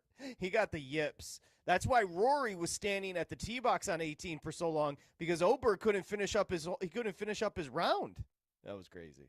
I believe he lost $500,000 with the. Oh yeah, I was gonna say the amount of money he must have lost on that last hole was crazy. From one Tony to another, Tony, our buddy Tony in Detroit. Hi, Tony. Gentlemen, how we doing after that 10th Sunday afternoon we all had yesterday? I mean, I thought it was awesome. Hey, listen, real quick before. Hey, you said people getting into my wife. Right, I'm on the couch watching all day, and she's reading a book, and I'm bothering her. By the end of the round, she's sitting there on the edge of the other end of the couch. She says, "This is like a movie." So that's what people, literally, she was like, it was, and the weight of the world, everyone's seeing that lifted off Rory's back, like in real time. I'm a fan of Rory's. I have been. I'm a big golf fan. I've watched a lot of golf. It's probably the best 18 holes because of the ebb and flows. And 2 things on Rory. The shot on 7 where he was behind the trees after the tee. He hit the shot on 7 also. It was amazing where it clipped the top of the tree and ended up bouncing right by the hole. He ended up birdie. It was amazing how many great shots with how many, mistakes. But I was really happy for him. And moving forward, the next major in a couple weeks, gentlemen, he's been in the top 10 5 times without winning and won there 4 times. It's at Qual Hollow, and he has won that tournament 4 times on that course. So this is, he's going to come in loose. Hopefully, the weight, like I said, has been lifted, and we could be in for a golf year, the year of Rory. Maybe we're looking at something where he can put together another major and a few more wins, and definitely moves himself into the top 10 to 15 all time in golf. And I thought yesterday was amazing. Yeah, no, it's a good job. Do we have the odds on the PGA? I'm sure they're I have PGA Championship odds. I do not have that event, right? Is this for the tournament? No, that is the I PGA. Do have that. Yeah, I have it. Okay. So Scotty's going to be your favorite. He's tied with Rory, 5-1.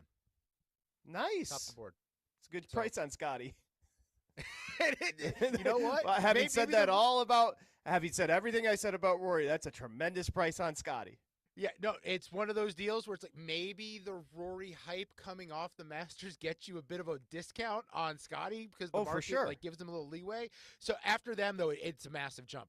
Xander Schauffele 11-1, John Rahm 12-1, Bryson's 12-1, Oberg is 16-1, Justin Thomas 18-1, Koepka is 18-1. Yeah, I mean, I'd say that you could go two ways with it. That Rory is now going to feel free and loose. I just think the emotions. Fade. He's going to sleep for 2 weeks. I mean, we do this all the time in betting. It's always someone coming off a massive emotional win. You fade them in their next game. It's no different here. You cannot bet Rory to win the PGA. You can't. Scotty at 5-1. I'll tell you what, that's a good price. 888-623-3646. We continue with your calls on the golf until the top of the hour. We transition to the NBA. It's VSiN Live, Mad Dog Sports Radio. This is VSiN Live on Mad Dog Sports Radio with Patrick Maher and Dustin Swedelson.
Sweat your bets with VSiN Live on Mad Dog Sports Radio.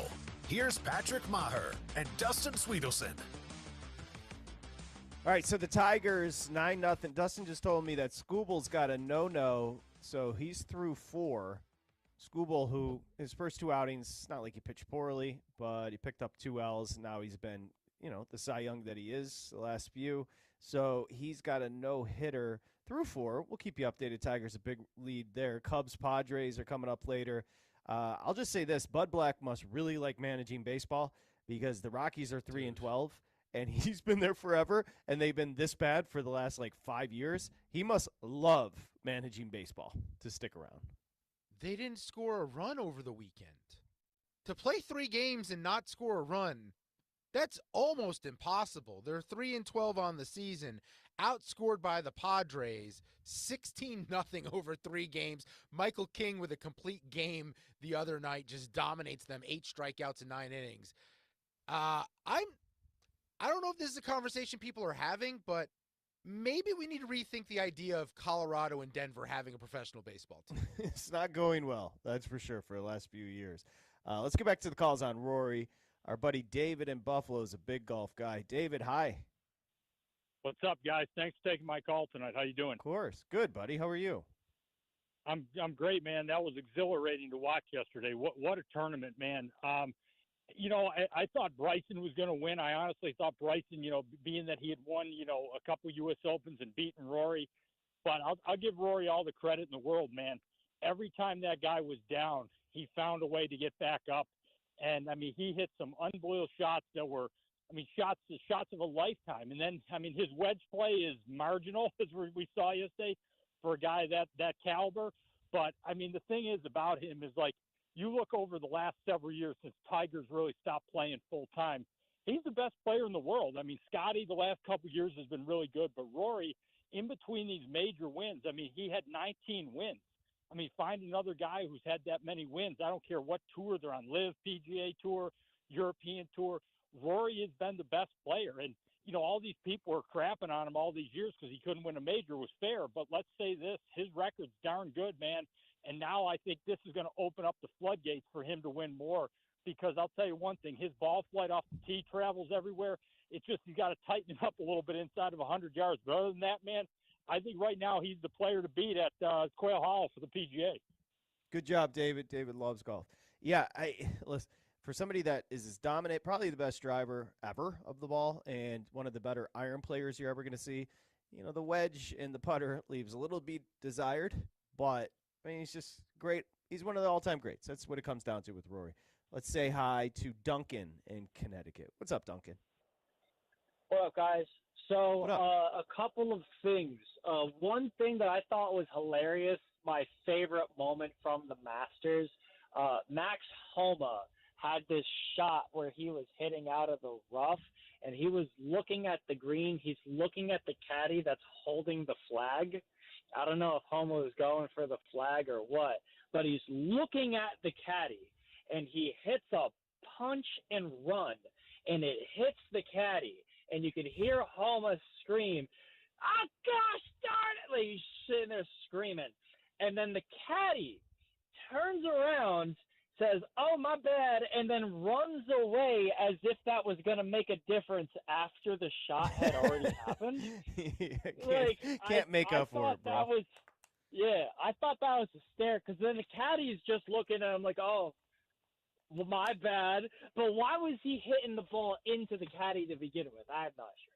But a couple of things, man. A couple of things regarding the big names, right? That was a good interview that you had, good spot that you had with John Wood. It's always nice to see the perspective of the game and reflection from not only a biased fan, because he said he liked McIlroy, but also a caddy, right? And how they would go about their shot selection and keeping Rory McIlroy's head on straight. I thought that was very telling, and that was a really great spot by you guys there. But something that I don't think he touched on, and again, this should be about Rory and not Bryson, is that when it comes to the actual drive game, not taking anything away from Rory, the dude get hit at a mile. But if you actually look at the average distance traveled off of the tee for the entire weekend, right? Bryson was 5 yards shorter than Rory. Rory was using his driver. Bryson was actually using his 3-wood and hitting it 5 yards shorter. And if you remembered after the 9 and 10 when Rory got the birdie, Bryson had nothing to lose. And so he decided from hole 11 onward he was going to go for it on every single par 4. And he brought out the driver. He rarely ever did that. That was the first time that he actually used a driver on any of the par 4s was in that second 9 of Sunday. And it's a glass cannon. Sometimes it works. High risk, high reward. Didn't work out for him. But if you remember that 15, right, when Bryson hit it into the water, he outdrove Rory, right? And so Rory asked it where he had a better lie. He had a much better position. And so he was going to use his 9-iron, right, to try to get it onto the green, and it came up short. You could see Rory go back to his bag and down club to the 7 so he could get that snap hook. It was the perfect shot. And if you think about the amount of great shots that he had, I mean, first time ever in the final day, the winner had 2 double bogeys. He had to have so many great shots. But my favorite one, and then I'll get out of your hair, I'll leave, was on hole 5, the second shot out of the pine straw, when he had the tree to his left, bush to his right, and TV stand right in front of him, and a small window for very little error. And instead of punching out to try to lay up and save bogey, he brings out the 6-iron, and he says, screw it, I'm just going for it. I mean, Rory, that was by far one of the most insane Masters. I've watched a few of them. Yeah, it was great, Duncan. Duncan, I want to say goodbye. Here, I want to do this. We have Mike in San Diego, who's a PGA professional, who wants to give us. Can you see if if Zach would mind just pushing back 5, 6, 7 minutes somewhere in there? Because I really want to talk to Mike. I have questions from a PGA professional about what happened with Rory, and specifically, like, I just need to know from a person that doesn't. I've just consumed voluminous amounts of golf, so I don't know what that makes me. I played 20 rounds in my life, but the iron shots with the pressure on 15, 200 plus out, 7-iron, and then 17 uphill lie with the pressure. I want to know from Mike. And Naya, if you don't mind, ask Mike if he can just stick through. Remember, top of the hour is only 2 minutes. So, Mike, if you can hold for just like 3 more minutes, I want to get you on to talk about the Rory green jacket yesterday. That'd be really – okay, cool. Thumbs up on Zach. Great job.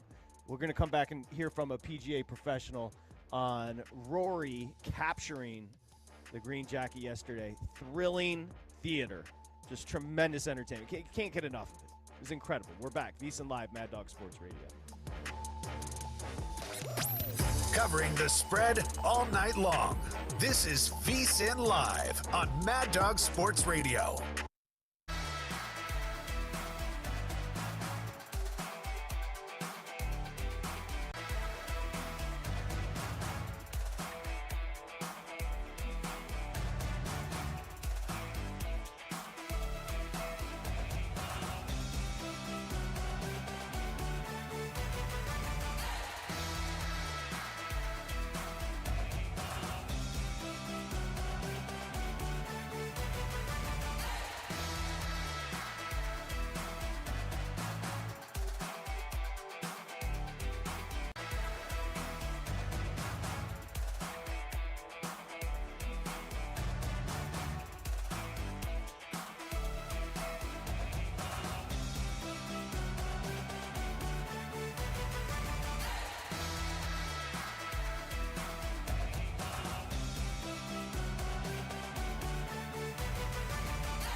Now back to VSiN Live on Mad Dog Sports Radio with Patrick Meagher and Dustin Swedelson.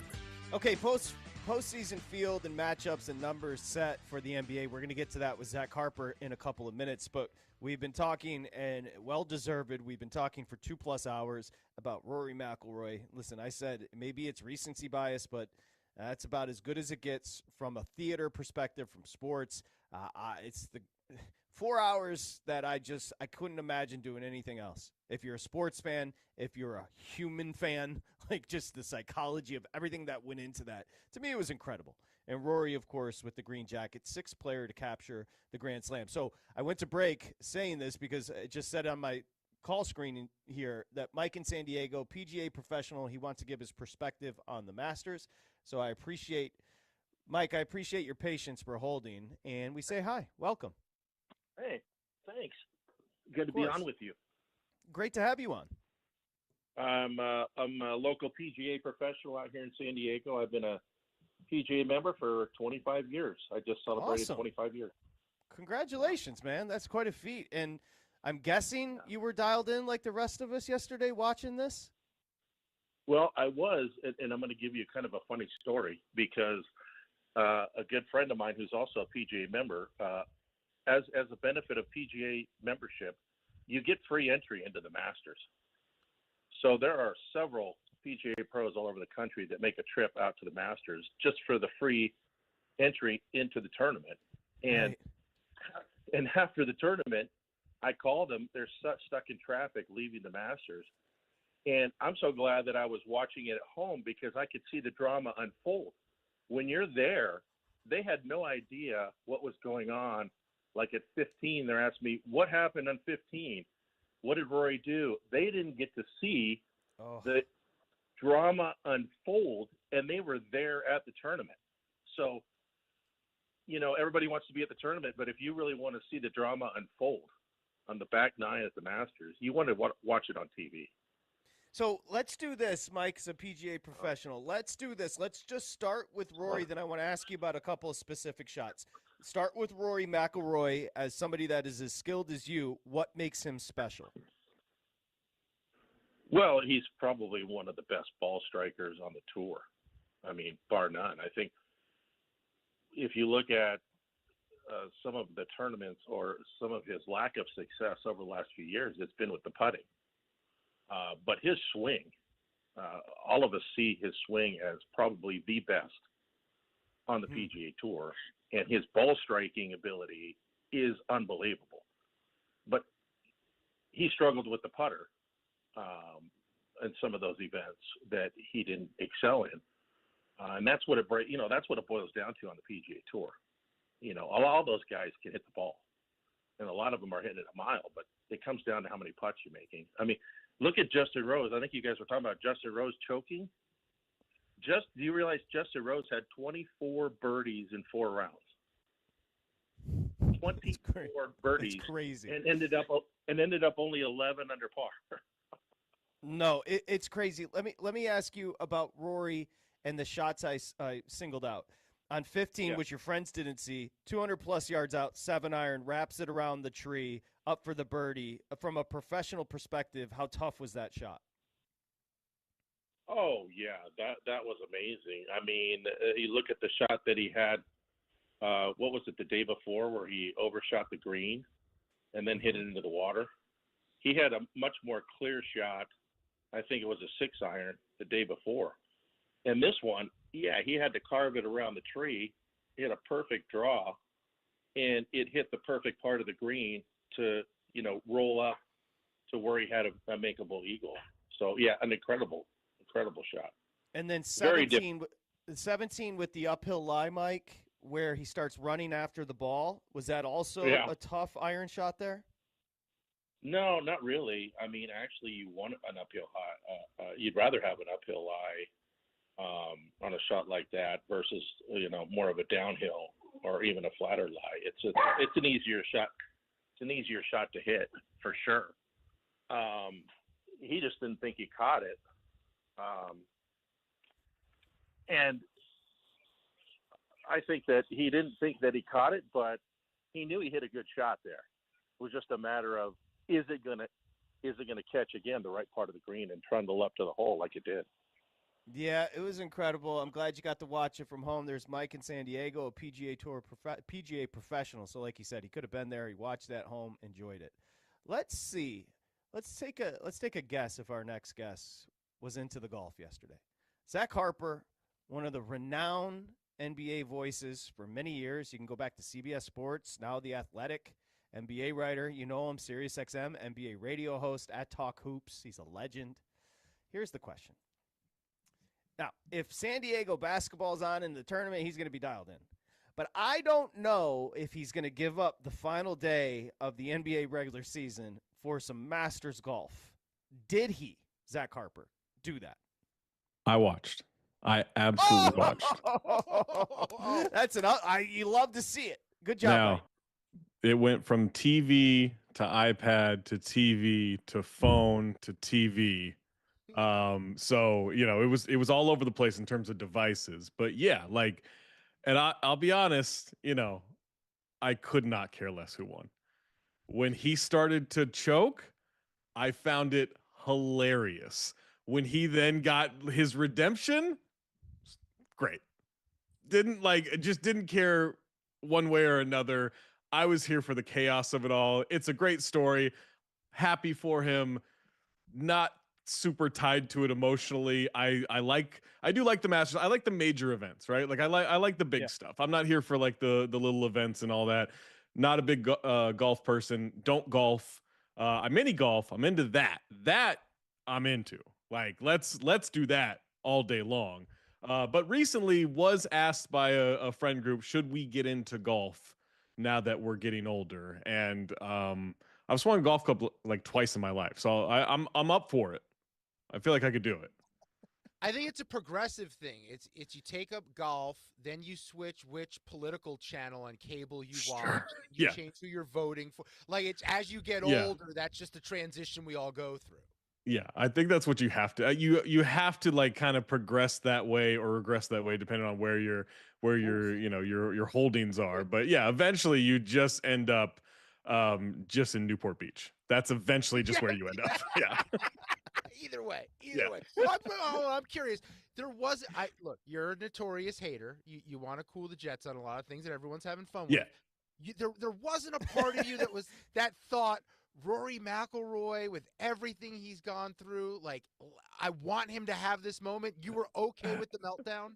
I like everything he's got. I don't know what he's gone through. I'm not that plugged into golf. So all I hear is like, yo, he's choked like every single time. And then he gets the eagle, right? It's like no way he can mess this up. And then one of my friends says he's gonna blow it. And then he starts to blow it. And I just started laughing. I was like, this is funny. He goes to a playoff and then he wins and he's, on his knees, he's crying and everything.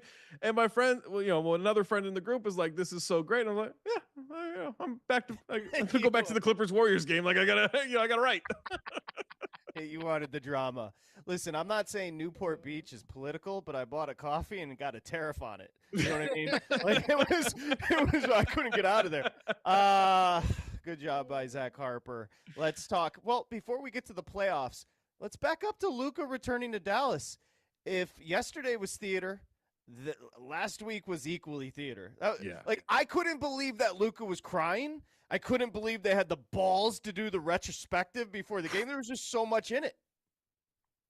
I think to do the retrospective during the introductions, I think was both like we actually do appreciate him outside of Nico Harrison and the new ownership. I think everybody else appreciates him and loves him, right? And so I think that was we want him to know from the start, like this is all about love from us, right? There is a part of me that wonders, was this to get him off his game? Is this a little bit to like, all right, let's get him in his feelings a little bit? Because I wasn't shocked that he was emotional, but and I'll give ESPN credit for this. That was some of the best production they have ever done with the NBA, with a live sporting event and it's simple, right? You've got the video playing and you've just got a camera on him and it's not hiding any emotion. It is just on him. It's not cutting to anything else. It is just on him. You saw the eyes red and watery. You saw his lip quivering. You see him like go to the towel to hide his face multiple times and looking away from the video. I mean, that was incredible, incredible television. And yeah, I like part of me wondered, all right, is this to just get him off his game? And then nope, 14 in the first, 45 in the game, nothing you can do. Like the pageantry of the Lakers going to the free throw line and just the fire Nico chants and just everything from throughout the building. And I don't know how many people know this, you know, there are filters for those national broadcasts where they try to filter out, you know, chants and talking and all this stuff. Like they try to filter that out. So for those chants of Fire Nico to get through the broadcast and be as loud as they were, that wasn't like 6 frat bros, you know, just like doing a chant. Like that's a good portion of the arena loudly chanting that. Yeah, you know, what's funny is Patrick and I had opposite thoughts about them playing the tribute video. I was with you. My thought was, oh, they're playing this to soften him up. He's going to be emotional. He's still going to have tears in his eyes when the game starts. And then the other end clicked in for Patrick. He said, no. This was a mistake. He's about to go out and murder you. Yeah. And then he did. Yeah. And I think we saw, like, that is what they gave up, right? All these organizations, they wait their entire runs of owning a team to get a special player like Luka who can carry you the way he carried them on the road in Dallas that game, carried them to the finals a year ago. And now we have the Lakers with Luka, with LeBron, with Reeves, who's seemingly taken another step here. They're minus 190 favorites against your Timberwolves, Zach Harper. Yeah. Team you know very well, a team that's playing really good basketball. Is there any concern that this great storyline of Luka to the Lakers comes to an end in the opening round against Minnesota? Yeah, I think there's got to be concern. I do think this is a pretty even matchup. The size of the Timberwolves. I mean, the reason that the Mavericks were so good against the Wolves in the conference finals last year was one, you know, the Luka Kyrie pairing was fantastic, and the Wolves just really could only guard one of those guys at a time, right? So you know, you could only shut down one of those guys. And then two, like the Mavericks had the size for it. You know, Gafford and PJ Washington, like they had the size to kind of counteract what Minnesota was doing with their interior, with Cat and with Naz Reid and with Rudy Gobert. The Lakers don't have that size. The Lakers have a lot of size on the wings, but we're talking Jackson Hayes, who's not good, especially defensively. We're talking Rui Hachimura, who's like 6'8", maybe. You know, LeBron's probably their second tallest player out there, you know, on most lineups. They don't have the size. So on the boards, they could get crushed. For interior presence, they could get crushed. Now, it's not like you're just going to go post up Rudy Gobert all the time. The Lakers would love for the Wolves to do that, but you're going to get a lot of like, you know, back tips on offensive rebound opportunities for the Timberwolves. Like there's a lot that can happen in terms of just keeping possessions alive, where a Lakers defense that's performed pretty solidly, it's tailed off since that really good stretch, but pretty solidly, it just keeps possessions alive and it really puts pressure on you. The way you counteract that is Luka, LeBron, Austin Reeves carves up that perimeter defense. And that perimeter defense is good. Ant can defend. Jaden McDaniels is really good.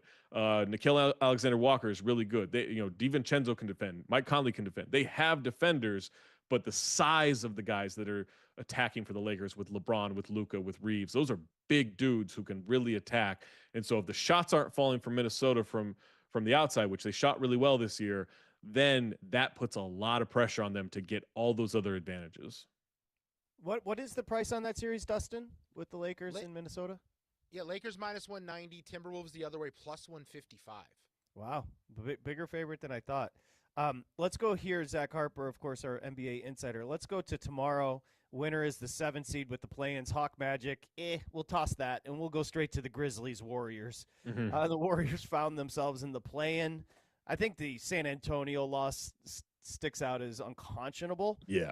But the matchup tomorrow with the Grizz and Warriors, Golden State laying 6.5. What do you got here? I mean, look, the Warriors historically don't do well in the play-in, right? They've never won a play-in. I think they're 0-3 in the play-in in this brief history of the play-in tournament. And it's weird because it's not like Steph has missed these games. It's just this is what happens when you have a one-off is anything can happen. And the Warriors have not been at their best when they've been in these situations. The good news, Uncle Jimmy's here to save the day. Jimmy's great in these situations. Jimmy loves these situations. Jimmy maybe even wanted them to lose to be in this situation. Like, Jimmy thrives in this. He's the guy that, goes to the bar and gets punched in the mouth just so he can feel alive. Like, that's what Jimmy loves, right? I am a little worried. He says he was fine, but he did take a knee to the thigh, apparently. I was worried that maybe it was a knee injury for him, but he took a knee to the thigh that he was limping considerably at the end of that Clippers game, and that limp didn't go away. It's not like it wore off and he was fine. Like, he just kept limping the rest of the game for like maybe the last minute or two. And so hopefully that's fine for him and that goes away. But I would expect the Warriors to win because they can't keep losing these play-in tournament games. They are a better team than the Grizzlies. They just played the Grizzlies, and Steph lit them up for 52, and they dropped 134 points on them, and they played really well. I do think it's an advantageous matchup for the Warriors, but bleep happens in the NBA and in the play-in tournament. So I'm a little cautious. 6.5 seems maybe a little optimistic. I think it'll be a little closer. But yeah, like I feel good about the Warriors in this one. Okay, I'm supposed to, I think, as a host, ask you about the play-ins for the Eastern Conference, but it's the Hawks, it's the Magic, it's the Heat, and it's the Bulls. Yeah. So I feel like we don't need to do that because none of it really matters. Right. I guess my bigger pictures, we're all a few years apart from each other in age. But basically, as long as we've been caring about sports, the Western Conference essentially has been so much better than the East. How is it 2025 and it's still tilted the same way as it was in like 2002, Zach, where all the power's on the West, the dominant teams are the West, and you got a couple of options in the East still? And think about it, like, you maybe had a little bit of hope when, like, oh, Paul George is going from the West to the East, and maybe the Sixers will do something, and then like they sucked, and then it was like, oh, the trade deadline, Jimmy's going West. Like, Jimmy Butler's gonna go to the West, and now the Warriors are great again, and this is, screw the East. Like, I don't know. I don't know what it is. It's funny because it can't just be a coincidence for 25 years. It can't be that. It can't just be that only incompetent owners and management, reside in the East. Like, I don't know what it is. Is it a weather thing? It's not like Minnesota weather and Utah weather are awesome. Like, it's not that, right? Like, I don't know what it is. I don't think people are like pining to be in Oklahoma City. No offense. I don't think people are pining to be in Portland where it rains all the time. Like, I don't know what it is, but for some reason, the Western Conference just almost every year of the last 25 years has been better. In the 90s, you had obviously Jordan and the Bulls, but like, you had the Knicks, you had the Magic, you had the Pacers, like you had the Hornets, like you had all these teams. You had the Hawks were really good. You had this depth in the Eastern Conference that kind of balanced things out, and the West was really good too. But I don't know, like, do we just blame, like, once the Bobcats got there was an infection in the East and it just like never went away? I don't know. I truly don't know what happened. Bobcats. I forgot about that. Holy crap, they were named the Bobcat. Okay, let me ask you, Zach, about a series. It's essentially a pick'em. Maybe the Nuggets are a slight favorite, and that's Clippers Nuggets. Mm-hmm. A lot of storylines here. Yeah. What's your take on this series? Man, I tell myself every year, like, let's not do this. It's the Clippers. We're not going to do this, right? It feels a little different this time. I don't know. Maybe it's that Paul George and Doc Rivers are not involved at all. Ty Lue is a great coach. Like, I mean, he is an absolute, like, one of the best coaches in the league. They have built this entirely on defense. Their offense is a little rough, although it was good towards the end of the season and they were making shots.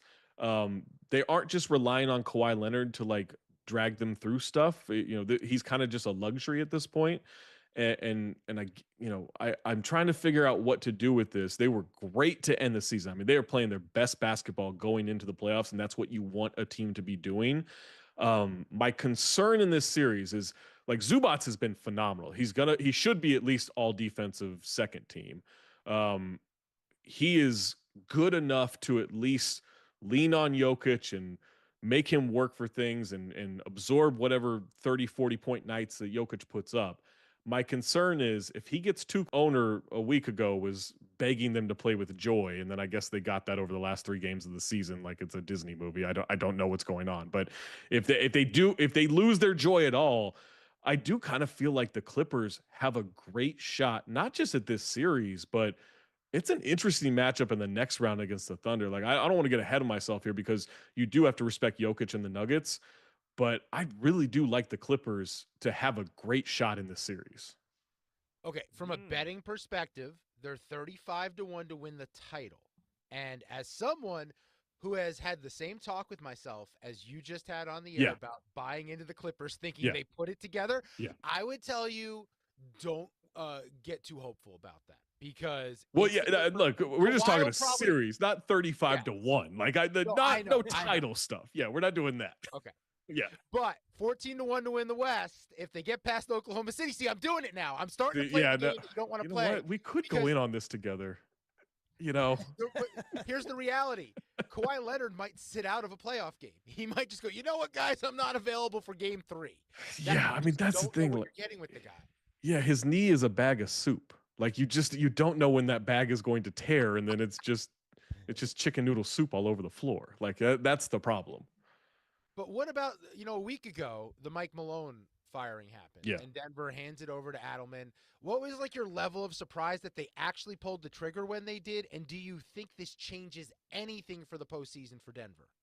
Yeah, I mean, the level of surprise of firing Mike Malone, not high. When they did it, through the roof. I mean, you're a team that has some kind of level of championship aspirations because you have the best player in the world, and when healthy, you can still find a gear that is somewhat championship level because of him. To fire your coach with 3 games left we were talking about the Grizzlies, like, hey, you're a playoff team. Why are you firing your coach with 9 games left? To do it with 3 games left is just ridiculous. And if you're going to do it, you do it either first half of the season at the All-Star break. If you don't fire him at the All-Star break and you're a playoff team, you just don't do it until the end of the season. Like once the season's over, then you do it. So that just made no sense. David Adelman's a really smart coach. He is in that next wave of assistant coaches everyone talks about is like that guy's going to be a great head coach someday. He was going to be in the next wave of hirings anyway, I believe. I don't know if 3 games is enough. I mean, they're just going to run a lot of the same stuff anyway. So it's not like he's going to change anything. He wouldn't have time to change anything. It's just, is a new voice going to really get them to be happier and play harder and defend? They have no bench, like DeAndre Jordan is a weekend at Bernie's when he checks into the game for 8 minutes, like when Jokic has to sit and breathe a little bit. Like I just don't know. Like unless he is okay to play 44 minutes and Jamal Murray can stay healthy and Aaron Gordon can stay healthy, I think the max for this team is a second round appearance and out. Malone was in Denver for 10 years. I like to think of Mike Budenholzer because I just looked behind our buddy Zach Harper. He's got a beautiful picture of Jimmy Butler. I like to think of Budenholzer for like 300 days in Phoenix. Like in his apartment or condo, did he hang a picture? Did he make it feel like home? Because you're on the road so much. It didn't turn into home. No. I mean, what a dud. In Phoenix, there was expectations, I guess, Budenholzer, because he had won a championship, but that team's a disaster. And you talked recently about Devin Booker potentially getting traded. Yeah, I mean, there's the concern if you're Phoenix that Devin Booker is going to look at this and say, all right, I don't want this circus anymore, right? I've been here since 2015. Like, this is just too much. I don't want to. I want to be a part of a team that can compete, and we are just moving backwards since 2021. I don't think he's going to go to that. I think we'll see who they hire as the next head coach. But Matt Ishbia came in, fired Monty Williams, fine. Hired Frank Vogel. He was a year, fired him. Okay, hired Mike Budenholzer. Good hire. He is a good coach. Like, he has some hilarious playoff moments, but he is a good coach if they run his system. Problem is the players didn't want to run his system. They just didn't care, and he couldn't get through to him. And so, all right, there's a year, fired. So you're going into your 4th coach in 4 years. That that cannot sustain. I mean, it's not sustaining. They suck. Like they're the most expensive failure in NBA history this year. And so they're going to trade Kevin Durant this offseason. So that whatever they get for him hopefully fleshes this out. Bradley Beal talked today and said like, "Oh, we love it. Everyone loves everybody. Like this, you're not Jackie Moon. I don't know. Like this isn't semi-pro. You're not going to everybody love everybody this thing into a playoff berth. Like I don't know where they go from here. They need to overhaul a lot. They need to get, a coach they believe in and a filled out roster.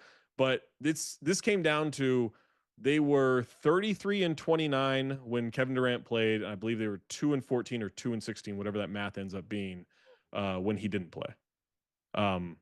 That's their season right there. Okay, the market for Kevin Durant. I'll bring us back to the talking yourself into the Clippers thing. Yeah. Tell me as a Knicks fan why I shouldn't be talking myself into Kevin Durant to the Knicks potentially here. And who do you think will end up being in the mix for KD next year? Well, if anything, you should be talking yourself into, well, if the Suns are going to trade anybody to the Knicks, why not Devin Booker? Right? Like he's a CAA client. They love CAA people. So that's where you start trying to, you send out Mikal Bridges, who, maybe doesn't like Tom Thibodeau, a little reunion in Phoenix. I don't know. Like, I don't even think it's that feasible as an option, but that's the pie in the sky trade. I think like everyone points towards Houston, right? Let's see what Houston does in the playoffs. They struggle to score. If they struggle to score in the first or maybe a second round, if they don't have a deep playoff run, all right, they're a young team. They've got pieces. They've got picks. They could trade Phoenix back a couple of their draft picks and see, if that gets a deal done without having to give up too much. And maybe that's a short-term solution to get them to the next level, to get these young guys more options and more playoff experience. Houston seems pretty patient. That's what everyone talks about, but Houston seems pretty good with where they are. They didn't want to make moves at the deadline. They were presented with the option of trading for Kevin Durant. And they're like, nah, we're good. Like we're just going to ride this thing out. They have a lot of good young talent. I don't know how real that's going to be. And so if that's not where they're going, man, I don't know what that market's going to look like, because Golden State's obviously off the table now. Maybe the Clippers come into, some kind of situation, but the problem is like, that's a big contract to move, and big contracts are hard to move now. Minnesota was interested at the trade deadline. If they have a bad offseason or they had a bad postseason, that's Ant's favorite player growing up. So maybe there's a short-term, move there to kind of pair them and see if that's, someone who can help him score in a postseason situation. But I don't think there's a lot of easy options to make a trade happen. Z-Harp, let's end with the series that matters, and that is the big guys Knicks hosting the Pistons to start. The Knicks are a huge favorite. Fascinating. Somebody asked, who's the best player on the court? I still say Jalen, and I'm a Cade guy, but I just love Jalen Brunson. Yeah. But this series, I know the Knicks are a huge favorite. I think it's going to be entertaining as hell. It's going to be great. The thing I love about the Pistons is there's a lot of like Rockets to them in that they are physical. They're in your face. They talk a lot of trash. They do not care if they upset you. They are here to fight. Like Beef Stew, Isaiah Stewart is going to start something in this series and going to dare anybody to come for some smoke. This is a team, like Bickerstaff is in on this too. Like he's there to like talk some trash. Like they are here to like rile you up. They get in the most, skirmishes, kerfuffles, they're not fights, but they like whatever you want to call them. They're here for all of them. They have the most in the league this year. And that's going to happen in this series. That's going to happen at Madison Square Garden. Like they are going to provoke and aggravate this Knicks team. The Knicks, if they just keep their calm and, try to light them up, because the one thing, the Pistons defense is good. They're not good at defending the three. Now, neither are the Knicks, but the Knicks have better shooters. And so if the Knicks can just keep their calm, light them up from three, run their offense, they'll be fine. But I think this is a much tighter series than all the betting odds and everything. Like I think this goes 6. I think this Pistons team is good. They have to get their feet wet with some of these young guys in their first playoff experience, but I think this is going to be super entertaining. These odds are disrespectful to the Pistons. Super disrespectful. The fact that Detroit is plus 330, I envision this going the distance.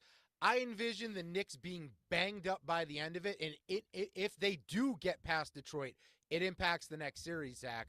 I guess my question would be, one-on-one in a fight, Isaiah Stewart versus P.J. Tucker. Who's favored? Oh, Isaiah Stewart, because I don't think he knows how to stop. Like, that's a very underrated part of, like, there's only one guy in the league I would definitely take over Isaiah Stewart. That's James Johnson. No one's messing with James Johnson. Yeah. So James Johnson still won over Isaiah Stewart. Yeah. I would go James Johnson, Jokic's brothers, Isaiah Stewart, if we can kind of expand the universe a little bit. But I'm still taking James Johnson. Like, he would crush Jokic's brothers. Well, and also, like, he's skinny, but the Ron Holland is insane. Yeah. Here's what I will say, because I've been hearing from a lot of friends.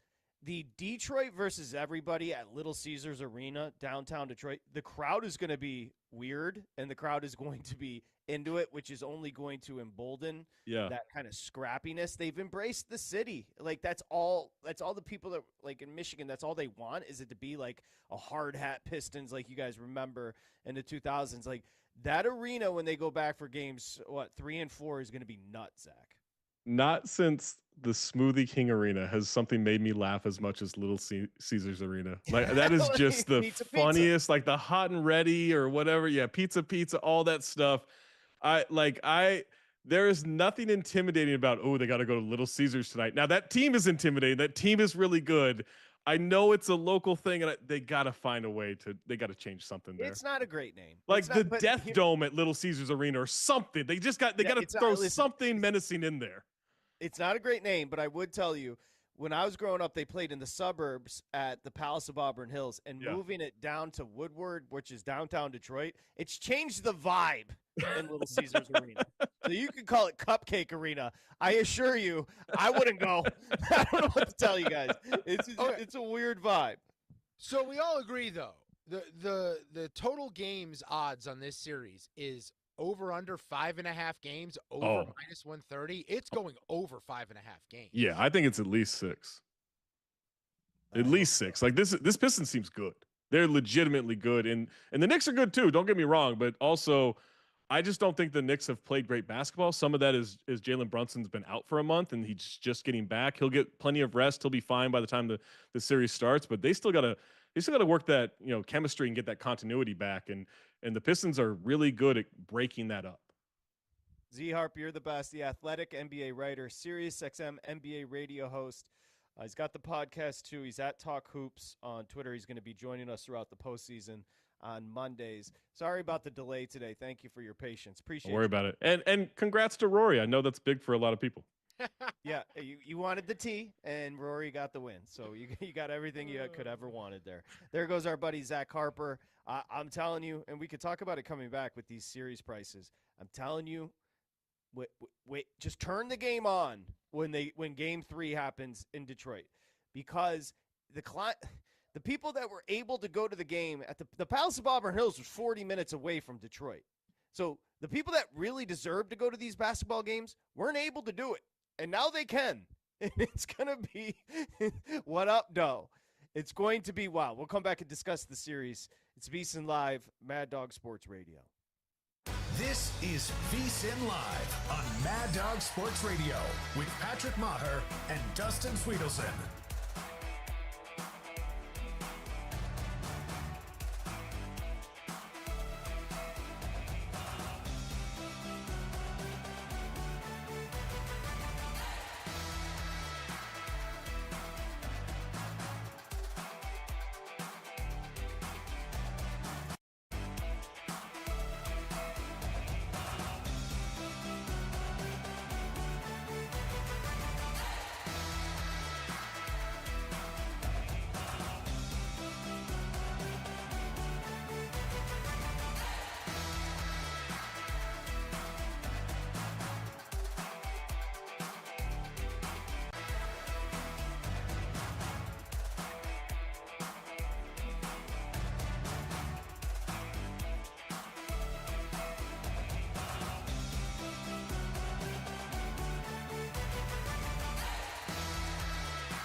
This is VSiN Live on Mad Dog Sports Radio with Patrick Maher and Dustin Swedelson.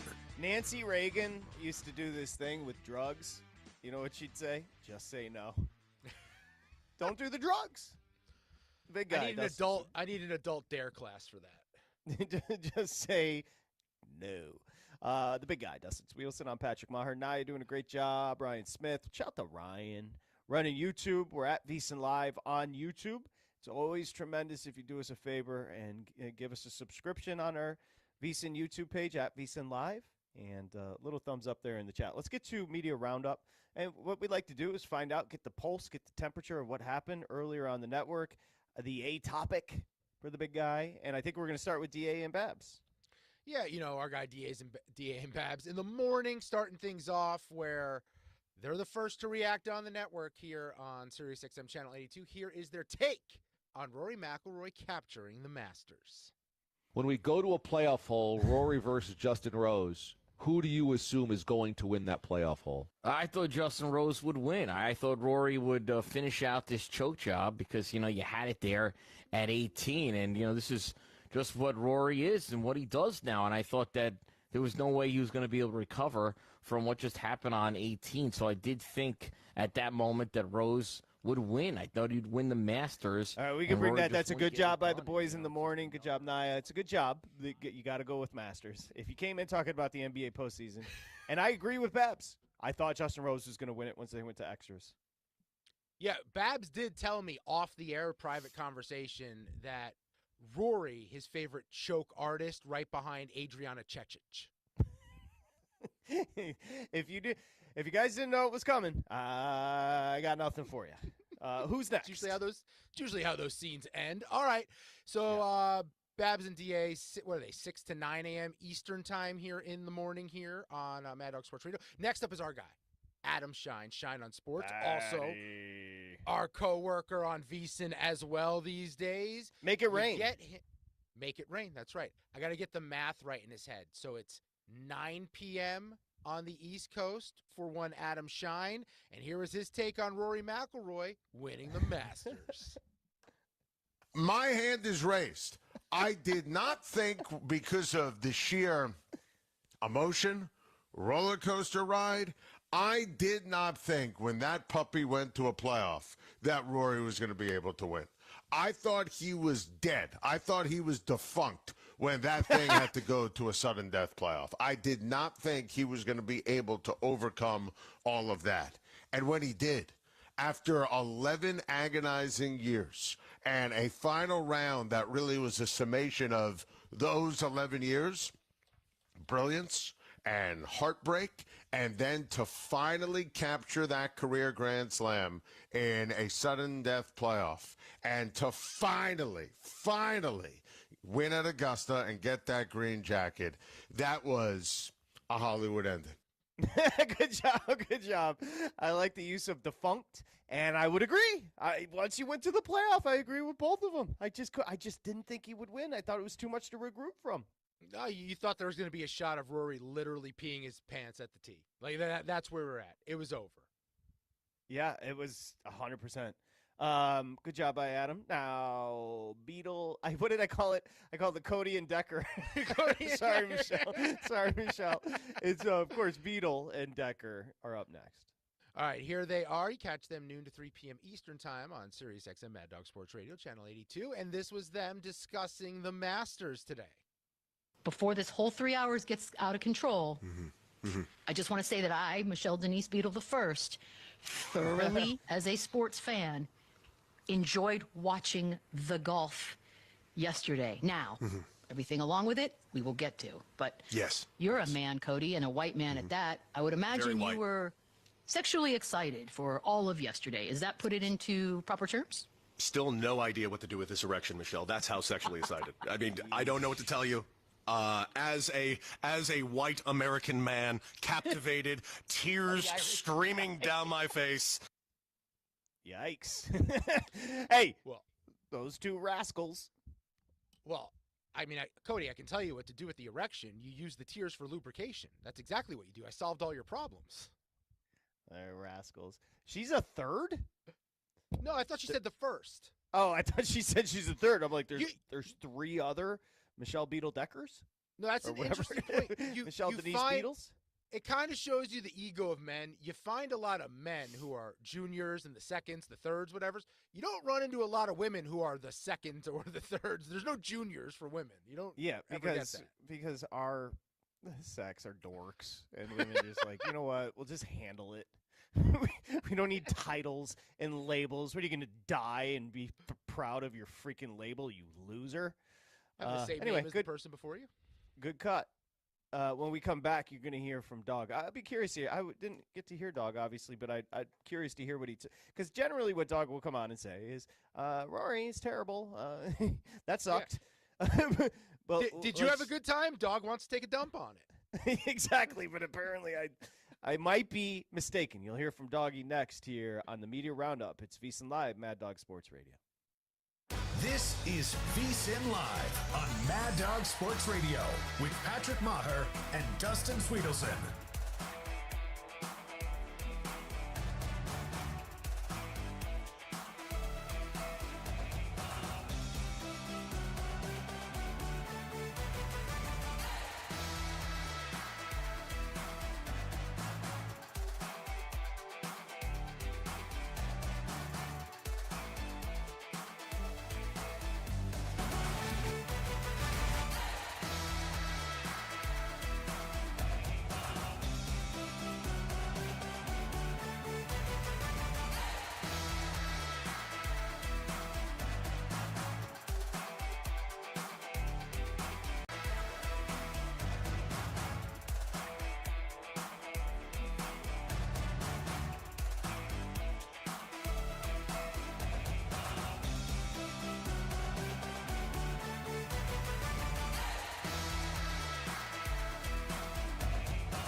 Covering the spread all night long.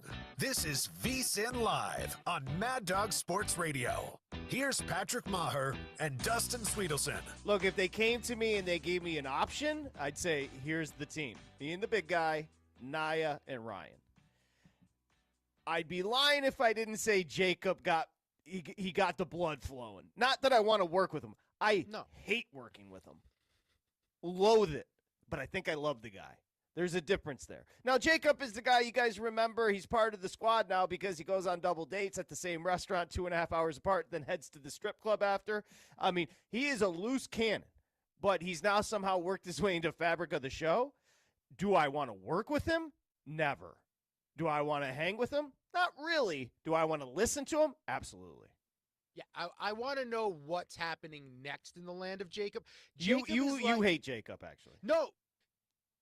It's a love-hate because all the traits I hate about myself, I see in Jacob 20 years ago. You like to lecture him about relationships. Oh, because he says insane things. Right. But I need to tell you about Rory. I lived in Queens, Astoria, Queens with Rory. Rory, unfortunately, was overweight. Rory went to the gym for a week. And you know what he did after going to the gym for the week? He came back and he started lecturing me about exercising and diets. That's you in your relationship. You're now lecturing Jacob because you got into your first relationship in a long time. You got it all figured out. You're Rory. No, but I already knew all these things. I just finally had a person willing to let me do them and prove I know how to be in a relationship. The issue I see in Jacob isn't that I disagree with anything he's saying or doing. It's that I was Jacob 15 years ago, and I'm trying to save him from a lifetime of heartache and heartbreak and setting yourself up for failure over and over again with women. Because I did the same things. But here's what I would say. When he does start talking, you recoil and you don't like him. I do like him. I don't like him. No, Jacob to me is like a 1980s sitcom character. He's not the main. He's one of the side characters that comes in, says and does something outrageous, and captures your eyeballs for about 5 minutes to a 30-minute episode. And then you think that person deserves a spin-off with the attention you want to give them, and then you find out that character is psychotic. And that is Jacob. Jacob is an absolute psycho. I think it's more like I think eventually someone's going to kill him. So I just like the ride we're on right now because he picks fights with everybody, and eventually it's going to go wrong. He can't wait to find someone to say something to trigger him to throw hands. Now, I don't think he's thrown hands ever in his life, but he wants to get to the point of throwing hands. No, don't know. That donk has never sniffed a fight. That's why it's not going to go well. Anyway, let's get back to the shout to 2 dates, same restaurant, 2.5 hours apart, then to Long Island City to the strip club. Legendary night. No, Movies are made out of it. It speaks volumes that he's not even here and he gets 5 minutes on the show. That is the imprint. And now, Dog, we're doing media roundup. That we teased before we went, big guy. That Dog is the type of guy that watches that theater, which was exquisite yesterday with Rory, and then comes on the next day and said, I got to be honest, wasn't that into it. Yeah, wasn't that great of a moment. Here are 100 examples over the last 1,500 years on planet Earth that was better than the moment we all watched. Yeah, bring up Ben Hogan. Bring up Ben Hogan or bring up Ben-Hur. He'll go back to the Bible if he has to have examples. There's nothing, post-Jesus that he's not willing to bring up here. Okay, here's Christopher Russo. You know him, 3 to 6 p.m. Eastern, Mad Dog Unleashed. And this was him coming off Rory's Masters victory.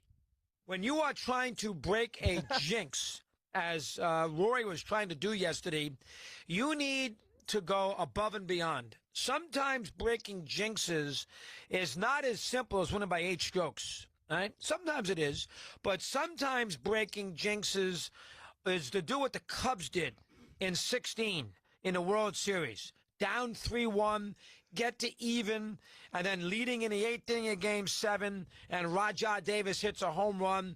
You don't score in the top of the 9th, and you're in Cleveland, and you're about to blow a World Series. That's where Chapman got the 3 outs. Do what the Red Sox did down 3-0 to the Yankees in 2004, having never won a world's champ, well, hadn't won a world's championship since Ruth, and always being, a Yankee fodder. And they came back and beat the Yanks after losing the year before in 7 games, winning 4 in a row, and then beating the Cardinals 4 straight, winning 8 games in a row against teams that have won over 100 games. Sometimes you have to do that to snap out of it and to, break a jinx. What a donk. But I don't hate the approach. As a host, you're wondering, how are these people formulating their thoughts, their takes? I like the crossover. But pay attention, kids. He's a legend. He might know what he's doing. It's a good job. Yeah, but is it weird that I have these moments? Maybe it's because I'm a different generation than Dog, and I idolize Dog, where I want him to like I want him to like the things that I like. Do you know what I mean? I want him to like things. Like, if I think something is cool in sports, I want Dog to like it too, but for the most part, he normally just craps on it. Idolize him? What does that mean? Like, you said, like, you want to be him? You want to... what does that mean? It's the reason I got into this is because I grew up listening to him. What are you talking about? Like, as a kid in New York, he was God. I told you, my dad used to take us to this Giants Big Blue Travel breakfast every year. We were more excited to get Francesa and Dog's autograph than we were any of the Giants players there. Look, I get it. He's great. I put him up there in the GOAT category, but as far as idolize, go find a doctor. Go find somebody that's doing something for society. The guy that's talking about the Giants on the radio. Does Dr. Why are you getting Dre Why are you getting upset? Does Dr. Dre count as a doctor I can idolize? Good idol. The Chronic is one of the great albums of all time. Don't ask Jacob about it. It was medicinal. Good take by Dog. I mean, it sounded like maybe he was saying that what he was basically saying is the adversity that transpired, he kind of needed it. Yeah, Rory did it the same way those teams did, where their backs are against the wall and they have to overcome extreme adversity. Yes, he was on board, and it was nice to see. I like that. Yeah, I think you said it earlier. It would have been hard to come in and play the contrarian today. Oh, I want to. I want to crap on the Masters. I want to crap on the tradition, all that stuff. Yeah, it's a good job you watching it, by the way. I enjoyed every second of it. It lived up to the hype. I was so locked in. I never imagined I'd be rooting for a golfer the way I wanted Rory to finish the job yesterday. Never in my life. See, I don't see how you can't enjoy it because it's nature. You hear, like, the birds chirping. The colors are so vibrant now on these HD TVs. It just plays. Yeah. It's beautiful. You know what it is? It's the overwhelmingness of it's over the course of a few days, the rounds and starting at different times and keeping up with who's where on the leaderboard, who's finishing, who's going. But again, I'll come back to what I said at the beginning. This wasn't about sports. This is about a human being, and it was about him overcoming this, and it was about that this one piece was standing in the way of his legacy and what he'd be remembered as, and we got to witness it in real time, him overcoming it. Yeah, I mean, I think we can all relate as a person that we've been in situations where we felt overwhelmed or you felt pressure, and it's hard to deliver. Yeah, that's what they have. I just can't believe that he did. That's why I take a little blue pill about 30 minutes before we start, and it really helps. Start after the show or before the show? After the show on my way home. You got caught. Yeah. Hims, we need you. We can make you money. The big guy, he's showing you the ball. He's triple threat. He's got the, situation down low. And what's the third one? They have Ozempic now. He's getting sexy. He can be sexier. Do it. Ryan Smith, thank you. Naya Hardman, thank you. We had a fun show. John Wood, thank you. Zach Harper. We'll see you tomorrow. Covering the spread all night long. This is VSiN Live on Mad Dog Sports Radio.